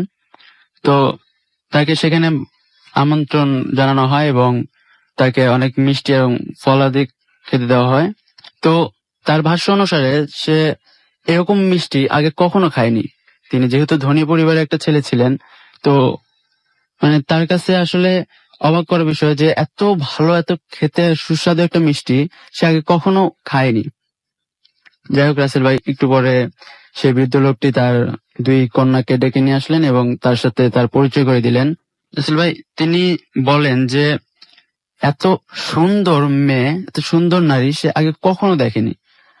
কোনো মানে কোথাও সে এত সুন্দর নারী দেখেনি। অনেক গায়ের রং অনেক ফর্সা ছিল, অনেক সুন্দর 2 জন মেয়ে ছিল। তো রাসেল ভাই তিনি অনেক মানে হতভম্ব হয়ে যান যে তার সাথে এগুলা কি ঘটছে। তো রাসেল ভাই এক পর্যায়ে তার বিদায় নেওয়ার পালা আসে এবং সে বৃদ্ধ লোকটি বলে, চলো বাবা, তোমাকে আমি এগিয়ে দিয়ে আসি, তুমি তো চিনবা না। তো রাসেল ভাই তিনি বিদায় নিলেন এবং সেই বাগানের রাস্তাটা ধরে তারা হাঁটছেন। একটা পর্যায়ে যায় তার মাথাটা আবার ঘুরে যায় এবং চোখটা বন্ধ হয়ে আসে। যখন তিনি চোখ খুললেন তখন তিনি দেখলেন যে আমরা সেই বট গাছের নিচে দাঁড়ানো। তো তখন তিনি সেই বৃদ্ধ লোকটিকে বললেন যে কাকা, আপনি এখন চলে যান, আমি একাই দিতে পারবো বাকিটা। তো তিনি বাসার উদ্দেশ্যে রওনা হলেন এবং ভাবছেন যে এত সুন্দর মেয়ে, এত সুস্বাদু মিষ্টি, মানে এগুলো নিয়ে সে ভাবছেন, কিন্তু তার কল্পনাতে আসেনি যে এগুলা হলোটা কি। তো রাসেল ভাই সে বাসায় চলে গেলেন। সেই রাতে তার সাথে আর কিছু হয়নি। পরের দিন রাসেল ভাই ভার্সিটি থেকে তিনি যখন বাসায় ফিরেন তখন তার বালিশের নিচে সে 1500 টাকা দেখতে পান। তো সেই আমলে 1500 টাকা অনেকটাই অ্যামাউন্ট ছিল। তো তিনি অবাক হয়ে যান এবং বাড়িওয়ালাকে ডেকে প্রশ্ন করেন যে আপনি কি আমার ঘরে এসেছিলেন, বা এই 1500 টাকা কি আপনার নাকি? তো তিনি উত্তর দিলেন, না বাবা, আমি তো তোমার ঘরে আসিনি, আর তোমার ঘর তো তালা দেওয়া ছিল, এই টাকাও আমার না। তো তিনি ভাবলেন হয়তো আমি রেখেছি, ভুলে গেছি। তো তিনি সেই টাকা নিয়ে শপিং করলেন এবং সেই টাকাটা অনেকটাই খরচ করে ফেললেন। তো সেই দিন রাত্রে একই সেম টাইমেই সেই বৃদ্ধটি আসে। দরজা খোলার পরেই সেই বৃদ্ধটি তাকে অনেক জোরে একটা থাপ্পড় দেয়। তো থাপ্পড়টা দেওয়ার পরেই সেই বৃদ্ধটি বলে যে তোকে কে বলেছিল বাড়িওয়ালাকে এই কথা জিজ্ঞেস করতে? তো তারপরেই সেই বৃদ্ধ লোকটি ভ্যানিশ হয়ে যায়। তখন সে বুঝতে পারে যে আসলে এই কোনো মানুষ ছিল না, এ জিন ছিল। And তার সাথে কি কি হয়েছে সে তখন রিয়েলাইজ করতে পারে। তো বেশ কয়েকদিন সে জ্বরে আক্রান্ত ছিল, জ্বরের কারণে সে বিছানা থেকে উঠতে পারছিল না। তো সুস্থ হওয়ার পরে তিনি আবার সেই বটগাছের নিচে যান এবং খোঁজার চেষ্টা করেন যে কোথায় সেদিন রাতে তারা কোথায় গিয়েছিলেন বা কোন রাস্তা দিয়ে গিয়েছিলেন, কিন্তু সে কোনো কিছুই খুঁজে পায় না। এরকম বেশ কয়েকটা দিন যাওয়ার পরে একটা দিন তিনি শুনতে পান যে বটগাছের উপর থেকে কেউ একজন বলছে, বা বটগাছই কথা বলছে এরকম টাইপসের, যে তুই আমাকে আর খুঁজে পাবি না, তুই আমাকে খুঁজিস না, লাভ নেই, আমি তোকে বিশ্বাস করেছিলাম কিন্তু তুই সেই বিশ্বাসের মর্যাদা রাখতে পারিসনি। এটা শোনার পরে সে অনেকটা ভয় পেয়ে যায় এবং ওখান থেকে চলে আসে। আর উনি তখন ঠাকুরগাঁতে ইউনিভার্সিটি আর লেখাপড়া করেননি, উনি সিলেটে চলে আসেন আর কখনো ঠাকুরগাঁতে যায়নি। এটা ছিল আমার প্রথম স্টোরি। ধন্যবাদ। Thank you so much. আপনার ঘটনার জন্য আপনাকে অনেক ধন্যবাদ এবং আশা করছি ঘটনাটি আপনাদেরও ভালো লেগেছে। আমরা যেটা করবো, আমাদের যে চতুর্থ অতিথি, লাস্ট অতিথি, তার কাছে আমরা যাব এবং তার ঘটনাটি আমরা একটু শুনে আসবো। আপনার নামটা প্লিজ একটু বলবেন, তারপরে আপনি কোথা থেকে এসেছেন, তারপর আপনার ঘটনায় আমরা যাব। ধন্যবাদ রাসেল ভাই। আমি রমজান, আমি এসেছি খিলক্ষেত থেকে। আসসালামু আলাইকুম প্রিয় লিসেনার। রাসেল ভাই, আমি যে ঘটনাটি আপনার এখন শেয়ার করব, ঘটনাটি ঘটেছিল 2013 সালের দিকে আমার গ্রামের বাড়ি কুমিল্লাতে। তো রাসেল ভাই, আমার গ্রামটা কুমিল্লাতে আপনার ঢাকা চট্টগ্রাম মহাসড়কের ডান পাশে অবস্থিত। তো আমার গ্রামটা 4টা ভাগে বিভক্ত: উত্তর পাড়া, দক্ষিণ পাড়া, পশ্চিম পাড়া, পূর্ব পাড়া। তো রাসেল ভাই, এই 4টা পাড়ার মাঝখানে একটা জলা ছিল। ওই জলার মাঝখানে প্রায় 30-40 মিটারের মতো উঁচু জায়গা জুড়ে একটা গাছ ছিল। রাসেল ভাই, প্রত্যেক 12 বছর পর পর নাকি ওই গাছের তলায় একটা দুইটা লাশ পাওয়া যেত রাসেল ভাই। আর লাশগুলার বয়স ছিল 12 থেকে 13 বছরের মধ্যে। তো কি হলো রাসেল ভাই, আমার এক ক্লাসমেট ছিল, ওরও প্রায় 8-9 বছরের মতো। ও একদিন দুপুরবেলা বাবা মায়ের সাথে কি যেন বায়না নিয়ে রাগ করে রাসেল ভাই হাঁটতে হাঁটতে রাস্তার দিকে যাচ্ছিল। ও এই রোদের তীব্রতায় ও কি করলো, ওই গাছের তলায় বসলো। বসার পর থেকে রাসেল ভাই ও ভ্যানিশ। ওকে ওই দিন আর সারাদিন খুঁজে পাওয়া গেল না। নেক্সট ডে ওর মৃতদেহ পাওয়া গেল রাসেল ভাই, কিন্তু আপনার ওর গলাটা ছিল আলাদা, বডি থেকে আলাদা গলাটা ছিল। আর মাথার অংশটা ওইখানে শুধু রাসেল ভাই ওর চোখগুলা উপড়ানো ছিল। তো এই অবস্থা রাসেল ভাই পুরা এলাকার মধ্যে একটা ভীতিকর পরিস্থিতির সৃষ্টি হয়। দেন রাসেল ভাই এই ঘটনা ধামাচাপার পর আবার যেই সময়টা ওই লাশটা পাওয়া গেছিল, ঠিক একই সময় আরেকটা ছেলের লাশ পাওয়া গেছে, তাও ঠিক একই অবস্থা। তো একদিন রাসেল ভাই আমার কিছু ফ্রেন্ড মিলে আমরা পশ্চিম পাড়া থেকে পূর্ব পাড়া মাহফিলের উদ্দেশ্যে রওনা দিলাম। 4-5 জন ফ্রেন্ড ছিলাম। তো রাসেল ভাই কি হলো, যখন আমরা মাহফিলে যাচ্ছিলাম তখন সময়টা ছিল আনুমানিক 8টা থেকে 8:30টার মধ্যে। মাহফিল শুরু হয় বেসিক্যালি 10টার পরে। তো রাসেল ভাই আমরা যখন যাচ্ছিলাম, আমরা পশ্চিম পাড়া শর্টকাট রাস্তার জন্য রাসেল ভাই পশ্চিম পাড়া থেকে পূর্ব পাড়া ওই জলার মধ্যে দিয়ে যাচ্ছিলাম, যেহেতু আমরা কয়েকজন ফ্রেন্ড ছিলাম, আমাদের মধ্যে ওই রকম সাহস ছিল। তো কি হলো রাসেল ভাই, আমরা যখন যাচ্ছিলাম ঠিক ওই গাছের গোড়ায় যখন গিয়ে আমরা পৌঁছালাম, ঠিক তখনই দেখি 8-10টার মতো আমাদের সাইজের ছেলে মেয়েগুলা অস্বাভাবিক ভাবে চিৎকার দিয়ে আমাদের সামনে দিয়ে ছুটে যাচ্ছে, জাস্ট শ্যাডো আকৃতি ভাবে। তো আমরা বুঝতে পারতাম না আসলে এগুলা কি। 3বার পর আমাদের সামনে দিয়ে ওরা যখন এইভাবে অদ্ভুত ভাবে চিৎকার করছে আর দৌড়াচ্ছে রাসেল ভাই, ভয়ে আমাদের পুরাই খারাপ অবস্থা রাসেল ভাই। আমরা ভয়ে ওদের দৌড় দেখে আমরাও ভয়ে দৌড় দিলাম সবাই একদিকে। দেন আমরা গিয়ে আর মাহফিল থেকে ওই দিন আর ফিরলাম না, আমরা মাহফিলেই ছিলাম। সকালবেলা এসে বাড়িতে জানালাম, আসলে বাড়ির যে বয়োজ্যেষ্ঠরা আছে ওনারা বললো যে আসলে ওই জায়গাটায় নাকি প্রত্যেক 12 বছর পর এক মার এক ছেলে এরকম অনেক অনেক ছেলের লাশ পাওয়া গিয়েছে। আসলে রাসেল ভাই ওই কাহিনীটা এখনো আমার এলাকায় বিদ্যমান আছে। আসলে এটার কাহিনী কি, মূল রহস্যটা কি, কেন বা ওই জায়গাটা এরকম হচ্ছে, তা আসলে এখনো জানা যায়নি। আচ্ছা, ধন্যবাদ রাসেল ভাই। অনেক ধন্যবাদ আপনাকে, এবং আশা করছি যে আপনি জয় করেছেন। এবং আমি দেখতে পাচ্ছি যে আমাদের এখানে আরো অনেকেই আছেন যারা লিখছেন আমাদেরকে, এবং আশা করছি যে তাদের সাথেও আমরা তাদের ঘটনাগুলো আপনাদের শোনাতে পারবো, এবং তাদের সেই লেখাগুলো আমি পড়তে পারবো। যেমন আমাদের এখানে সীমান্তের পথে লিখেছেন লিসনিং ফ্রম দুবাই, আমাদের সঙ্গে আছেন রাউফ ইসলাম রাজশাহী থেকে, আমাদের সঙ্গে আছেন শাহরিয়ার, এছাড়াও আমাদের সঙ্গে আছেন আলমগীর হোসেন মেহেদী, অনিমেষ রায় অনি আমাদের সঙ্গে আছেন, আমাদের সঙ্গে আছেন ইশতিয়াক শুভ সহ আরো অনেকে। আমরা ছোট্ট বিরতি নেব এবং বিরতির পরে আরো একটা অডিও ক্লিপে যাব, এবং সেই অডিও ক্লিপের পরে আমরা আবারও ফিরে আসবো। সেই পর্যন্ত আশা করছি আমাদের সঙ্গেই থাকবেন। Stay tuned to Radio Furti at the FM and do Furti.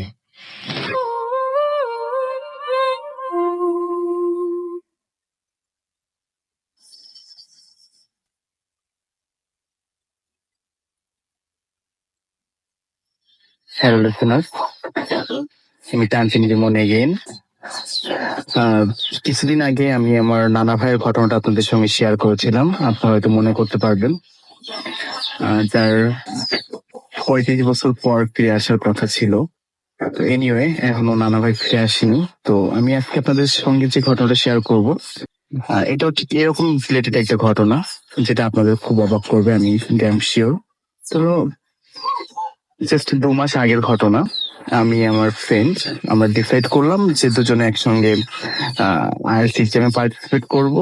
তো সিলেট আমাদের কখনো যাওয়া হয়নি, আমি আরো ডিসিশন নিলাম যে আমি আর রানা যে আমরা সিলেট যাবো, এবং সিলেটে হচ্ছে যে আইএলটিএস পার্টিসিপেট করবো।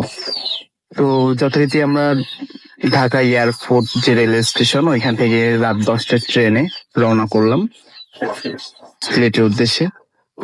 এই রওনা করার আগে যে ঘটনাটা, আমরা হচ্ছে 9:30টারও আগে পৌঁছাইছিলাম, 9টার দিকে পৌঁছাইছি এবং ওইখানে আমরা ডিনারটা কমপ্লিট করছি একটা হোটেলে। তো ওইখানে যখন আমরা প্ল্যাটফর্মে, তখন দেখি যে একজন ভিক্ষুক লোক, যার গায়ে ছেঁড়া পোশাক, ঘাড়ে একটা ঝোলানো ব্যাগ এবং হাতে একটা লাঠি, সে প্ল্যাটফর্মে বসে আছে। তো আমি যখন ওনার পাশ দিয়ে যাচ্ছি, আমি এবং রানা, তো আমি খেয়াল করলাম যে উনি ইশারায় দেখালো তার মুখে আর কি, যে সে ক্ষুধার্ত, এটা বোঝালো আর কি। তাই আমি বললাম ইশারা দিয়ে, আচ্ছা ঠিক আছে আপনি বসেন। এবং আমার আম্মুর ছোটবেলা থেকে আমার প্রতি এই নির্দেশ যে কেউ যদি কখনো খেতে চায়, তুমি তো নিজে না খেয়ে হলো তাকে খাওয়াবো, এবং সেটাই করে আসি বরাবরই। তো আমি যথারীতি রেস্টুরেন্টে আবার গেলাম, যে যেখান থেকে আমরা খিচুড়ি খাইছি ওইখান থেকে এক প্যাকেট খিচুড়ি নিলাম, তার জন্য একটা খাওয়ার পানি নিলাম।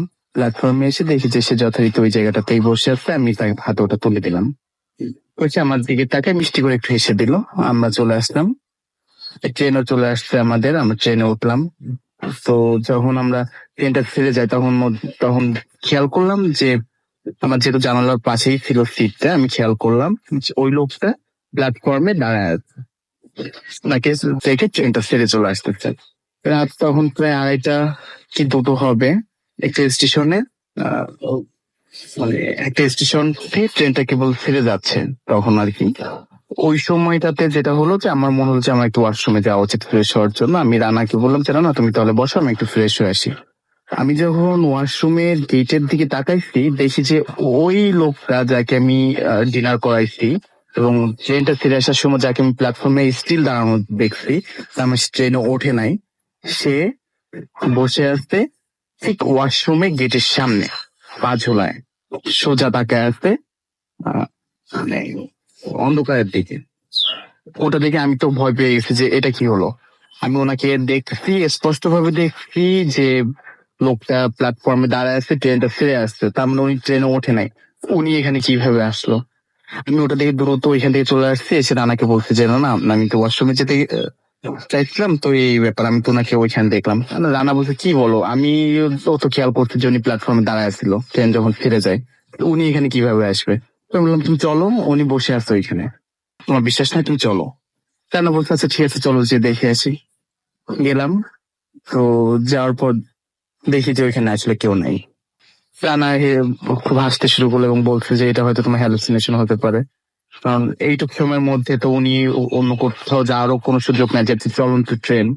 তো আমি ভাবলাম তাহলে এটা হয়তো বা ভুল হতেও পারে আমার, যেহেতু মানে আধো ঘুম আধো জাগরণ এরকম একটা ভাব থেকে উঠে এসে ওয়াশরুমে যাচ্ছিলাম, তো হয়তো বা এটা হ্যালুসিনেশন হতেই পারে।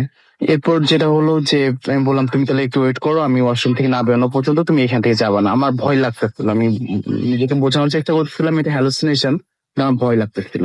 তো ওইখান থেকে আসলাম, এসে সিটে বসলাম। বসার পর হচ্ছে রানাকে বললাম রানা, আমার কেমন জানি অসুস্থ লাগতেছে, আমার বসে থাকতে ইচ্ছা করতেছে না এই জায়গাটা, আমি তাহলে একটু বগির মধ্যে হাঁটাহাঁটি করি। তো এক বগি থেকে আমি আরেক বগিতে যাচ্ছি, চলুন ট্রেনে। যখন যাচ্ছি তখন একটা 10-15 বছর বা তার একটু বেশি হতে পারে, 17 বা 18 বছর হতে পারে ছেলেটার বয়স। পাতলা পোতলা চিকুন, মুখে খোঁচা খোঁচা দাড়ি, মানে নতুন দাড়ি হচ্ছে এরকম একটা ব্যাপার। আর চুলগুলো হচ্ছে গিয়ে মানে অনেক লম্বা লম্বা চুল। স্পষ্ট মনে আছে ছেলেটা ধূসর কালার একটা শার্ট পরেছিল। কারণ হচ্ছে আমি যখন ওই বগিটা এক বগি থেকে আরেক বগিতে যাচ্ছি, আমি তখন ওই বগির শুরুতে ওই ছেলেটাকে দাঁড়ানো দেখ। ওই ছেলেটা করছে কি যে আমার মানি ব্যাগটা বের করে নিয়ে দৌড় দিয়ে পিছনের বগিতে চলে আসছে। তো আমি দ্রুত আর কি ওই চলন্ত ট্রেনে তো জানেনি যে হাঁটতে গেলে এই সমস্যা, মনে হয় জানি পড়ে যাবো, ব্যালেন্স দিকে রেখে হাঁটতে হয়।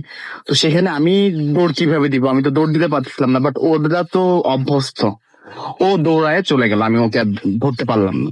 আমি চিৎকার করলাম যে চিন্তাই, পকেট মার পকেট মার। But কয়েকজন আমার দিকে তাকালে আবার যার যার মতো স্বাভাবিক হয়ে গেল। দুজন খুব আগ্রহ নিয়ে ওই লোকটার পিছে ছুটলো, মানে ওই ছেলেটার পিছে, দুটো ইয়াং ছেলে। তাদের ঘাড়ে ব্যাগ ছিল, তারা নিয়মিতই যাতায়াত করে, পরে জানতে পারলাম তারা শ্রীমঙ্গল নামবে। দুজন মেডিকেল স্টুডেন্ট ছিল। তো ওরা আর কি চেষ্টা করলো, রানা আমি পুরো মানে খোঁজাখুঁজি করলাম, কিন্তু ওই লোক ছেলেটাকে আর পাইলাম না। রাত তখন প্রায় 4টা।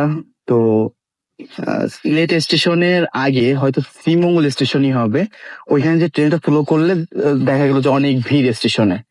অত রাতে এত ভিড়, সবাই খুব কৌতূহল দৃষ্টিতে দেখতেছে যে কি ব্যাপারটা। তো পরে জানা গেল যে ওইখানে আর কি কিছু মানে এই যে ট্রেনটা, এই এই ট্রেনটা পৌঁছানোর পর জানা গেল যে ওইখানে একটা ছেলে ট্রেনের নিচে পড়ে আর কি মারা গেছে, মানে আত্মহত্যা করার চেষ্টা করছে অথবা আনফর্চুনেটলি ট্রেনের নিচে পড়ে মারা গেছে। সে লাস্টটা ওই প্ল্যাটফর্মের ওইখানে রেল স্টেশন যে পুলিশের ওই ইসের সামনেই রাখা, রক্তাক্ত। তো মানে ট্রেনটা অনেকটা সময় ওয়েট করবে এটা বুঝতে পেরে মনে হলো যে তাহলে একটু এই ধরনের ঘটনা তো কখনো প্রত্যক্ষ করি না, একটু দেখে আসি। তো রানাকে নিয়ে যথারীতি নামলাম এবং মনটা তো ভীষণ খারাপ, যেহেতু আমার ওইটার মধ্যে মাস্টার কার্ড ছিল, ওইটার মধ্যে এটিএম কার্ড ছিল, তো কিছু ক্যাশ ছিল, তো আমার মনটা এমনিতেই খারাপ। তারপরে হচ্ছে এই ধরনের একটা ঘটনা, তো মনে হলো যে একটু দেখে আসি। তো আমি নামলাম, রানা আমার সঙ্গে গেল। যাওয়ার পর অবাক করার ব্যাপার হচ্ছে আমি মুখটা ঢাকা ছিল, বাট ওই শার্টটা দেখে আমি চিনে ফেলছি যে এই ছেলেটাই তো আমার মানে পকেট থেকে মানি ব্যাগটা বের করে নিয়ে দৌড় দিতে। সে ছেলেটা আমাদের আগে এখানে কিভাবে আসবে? অর্থাৎ ও যদি আসতে হয় আমাদের ট্রেনের সঙ্গে আসবে, বাট আমাদের ট্রেন আসার আগে এই দুর্ঘটনাটা ঘটছে, এটা কিভাবে সম্ভব? তো তারপর যেটা হলো যে আমি বললাম যে স্যার আপনি কি একটু ইনার কাছে কোনো মানি ব্যাগ পাচ্ছেন কিনা? ওইখানে যে দায়িত্বরত পুলিশ মাস্টার ছিল স্টেশনে, আমি তাকে জিজ্ঞাসা করলাম যে স্যার আপনার কোনো মানি ব্যাগ পাচ্ছেন কিনা, আমার একটা মানি ব্যাগ মিটিং হয়েছে কিছু সময় আগে। তো যে ছেলেটা নিচ্ছে তার শার্টটা ঠিক এই যে ছেলেটা মারা গেছে একই রকম শার্ট। কারণ উনি বললো যে হ্যাঁ একটা মানি ব্যাগ পাওয়া গেছে ওর কাছে, এটা তো ওরই মানি ব্যাগ হবে হয়তো বা। পরে আমি বললাম যে স্যার আপনি একটু কাইন্ডলি দেখেন। মানি ব্যাগটা বের করলো, মানি ব্যাগে আমার ফটো দেওয়া আছে, আমার ন্যাশনাল আইডি কার্ড আছে, আমার মাস্টার কার্ড ওর মধ্যে, আমার এটিএম কার্ড ওর মধ্যে। আমি বললাম যে স্যার এই যে দেখেন আমার সঙ্গে ছবি মিলাই দেখেন, এটা আমার আইডি আমার মানি ব্যাগ। এখন ওই পুলিশটাও কনফিউজ হয়ে যাচ্ছে যে এটা কিভাবে সম্ভব। এই ছেলেটা অ্যাক্সিডেন্ট করছে আরো আধা ঘন্টা আগে, আমাদের স্টেশনের ট্রেন আসলে সবে মাত্র। তাহলে ও কিভাবে এই দুর্ঘটনার সঙ্গে ঘটলো, আর আমার মানি ব্যাগ বা ওর কাছে কিভাবে গেল? পরবর্তী একটা এন্ট্রি নিল, এন্ট্রি নেওয়ার পর একটা ফর্মে সিগনেচার নিল, নিয়ে আমার মানি ব্যাগটা আমাকে রিটার্ন দিল। তো এই যে ব্যাপারটা, মানে তারাও কনফিউজড যেটা কিভাবে হলো। আমি মানে সিলেট রেল স্টেশনে পৌঁছানোর পর ফ্রেশ হওয়ার জন্য এবং নামাজ পড়ার জন্য ভাবতেছি যে মসজিদে নামাজ পড়েই যাই। আমরা মসজিদে গেলাম, যে দেখি যে ওই সেই লোকটা মসজিদের ঠিক উজুখানার যে পিলারটা থাকে যার উপর বসে উজু করতে হয় তার উপর বসে আছে। রানা হচ্ছে পিছে, আমি হচ্ছে আগে। দেখি ওই অবস্থা, আমি আবার দ্রুত রানাকে ডাকতে আসছি যে রানা তুমি দেখো যে লোকটাকে আমরা দেখে আসছি সেই ঢাকা এয়ারপোর্ট রেল স্টেশনের প্ল্যাটফর্মে, সেই লোকটা এখানে এই উজুখানাতে। ও বলছে কি বলো, আবার ও কনফিউজড, কারণ রাতে যে মানিব্যাগে যে ঘটনাটা ঘটছে এটা আসলে মানে মিরাক্কেল আর কিছুই না, এটা কিভাবে, এর কোনো লজিক তো নাই। তো ও আসতে দ্রুত এসে দেখে যে আসলে এখানে কোনো লোক নাই। অন্যরা সবাই উজু করতেছে নামাজের প্রিপারেশন নিচ্ছে, বাট ওই লোকটা নাই। পরে ও বলছে যে বন্ধু তোমার সঙ্গে কালকে এরকম ঘটনা ঘটছে, এটা হ্যালুসিনেশন মনে হয়, তুমি মানি ব্যাগ পাইছো, এটাতে শুকরিয়া আদায় করো, অন্য ঘটনা সব ভুলে যাও। পরে আমরা এক্সাম শেষ করলাম, আইএলটিএস এক্সাম শেষ করার পর হচ্ছে গেলাম মাজার দেখতে। তো আপনার জেনে থাকবেন যে হযরত শাহজালাল রাদিয়াল্লাহু তাআলা আনহুর মাজারে যতটা না ভিক্ষুকের উপচে পড়া ভিড় থাকে, তার থেকে বেশি ভিড় থাকে শাহপরানের মাজারে। এবং শাহপরানের মাজার হচ্ছে পাহাড়ের মতো বেয়ে বেয়ে উঠতে হয় উপরে, নিচে ভিক্ষুকরা থাকে সিরিয়াল দিয়ে বসা। ওই ভিক্ষুকদের মধ্যে আমি আবিষ্কার করলাম সেই লোকটাকে, যে লোকটাকে আমি দেখছি ঢাকা এয়ারপোর্ট স্টেশনে, ঠিক ওই একই পোশাক, মুখ ঢেকে বসে আছে, হাতটা বাড়ায় দিয়ে। ওনাকে দেখে আমি দেখি যে আমার শরীর পুরো ভাইব্রেট করতেছে, মানে ভয়ে আমি থরথর করে কাঁপতেছি যে কি হচ্ছে, এই লোকটা কেন আমাকে বারবার দেখা দিচ্ছে, এই লোকটা এখানে আবার কিভাবে আসলো। তা উনি জাস্ট একটু মানে হাত দিয়ে ইশারা দিয়ে বললো যে যাও, মানে তুমি উপরে যাও, শাহপরানের মাজারে যাচ্ছ তুমি, সেখানে যাও। শাহপরানের মাজারে গেলাম। ওইখানে যাওয়ার পর আমি রানাকে বলছিলাম আমি নিচে আবার এটা দেখছি, কিন্তু আমি তোমাকে দেখানোর মতো সেই সৎসাহসটা আমার ছিল না, আমি ভয় পাচ্ছিলাম খুব। তো ও আমাকে বললো যে আচ্ছা এখানে তাহলে যে হুজুর আছে মসজিদে, তাহলে তার সঙ্গে আমরা ব্যাপারটা শেয়ার করি।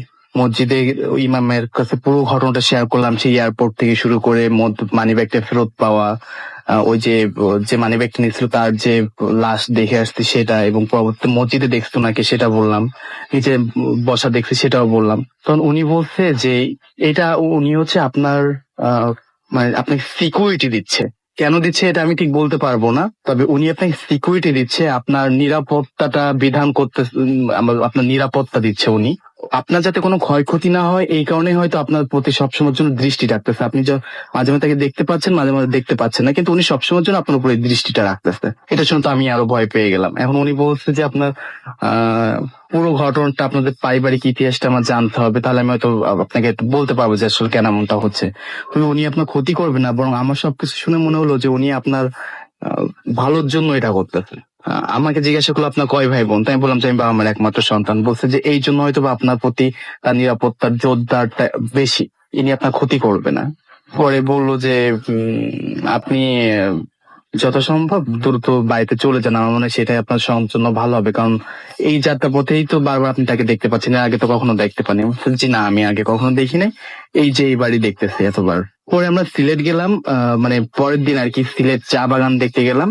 তো চা বাগানে ওইখানে আমি জাস্ট ওই পাহাড় বেয়ে আমার ফ্রেন্ড আগে উঠতেছে, আমি পিছে। ঝোপের মধ্যে থেকে কে একজন বলছে যে তুমি ফেরত চলে যাও, তোমাকে না বলছি শনিবারের দিন তুমি বের হবা না, তো তুমি আসতো কেন শনিবারে? তোমার তোমার আমি তো তোমার আম্মুকে বারবার নিষেধ করছি যে শনিবার দিন তোমাকে কখনো বের হতে না দেওয়ার জন্য, তুমি কেন বের হইছো? তুমি ফেরত চলে যাও, তোমার সঙ্গে খারাপ কিছু হতে পারে, তুমি ফেরত চলে যাও। পরে আমরা এক সপ্তাহ ওইখানে থেকে জাপলং যাব, অনেক মজা করব, অনেক প্রি প্ল্যান ছিল। বাট যেহেতু এই শব্দ, এই কথাগুলো আমার কানে আসার পর ওইখান থেকেই হচ্ছে আমি ব্যাক করি এবং তারপরে সরাসরি ঢাকাতে চলে আসি এবং ঢাকা থেকে পরবর্তীতে খুলনাতে। তো আমি আসলে এই ঘটনাটার সঠিক ব্যাখ্যাটা আপনাদের দিতে পারবো না যে কি হলো আমার সঙ্গে, কেনই বা আমার এই শনিবারে বের হতে নিষেধ। ও পরবর্তীতে আমি আম্মুকে বললাম যে আম্মু আপনাকে কি কখনো কোনো ভিক্ষুক লোক কি এই ধরনের কোনো কথা বলছে আমাকে শনিবারে বের হতে না দেওয়ার জন্য? কারণ আম্মু বললো, আমি তখন খুব ছোট, 18 মাসের, তখন হচ্ছে আম্মু স্বপ্নযোগে একজন এসে বলছিল যে শনিবারের দিন আমাকে যাতে কখনো বের হতে না দেয় বাসা থেকে, এবং শনিবারের দিন বিশেষ কোনো কাজ বা মঙ্গলজনক কোনো কাজ, শুভ কোনো কাজ যেন আমি শুরু না করি। এবং আমাকে একটা তাবিজ দিয়ে গেছিল, এবং এটা নাকি স্বপ্নের মধ্যে, এবং আমার ঘুম ভাঙার পর দেখে যে হ্যাঁ সত্যি সত্যি একটা ছোট তাবিজ আমার হাতের মুঠোই, এবং ওইটা আমার হাতে বেঁধে দেওয়ার জন্য বলছিল, এবং ওটা হচ্ছে সম্ভবত 6 বছর পর্যন্ত রাখতে বলছিল, এবং 6 বছর পর্যন্তই আমার সঙ্গে ছিল। তো এই ছিল আমার ঘটনা। Thanks all of you, thanks to listen my words attentively. Bhoot FM. The night comes alive with Graminphone.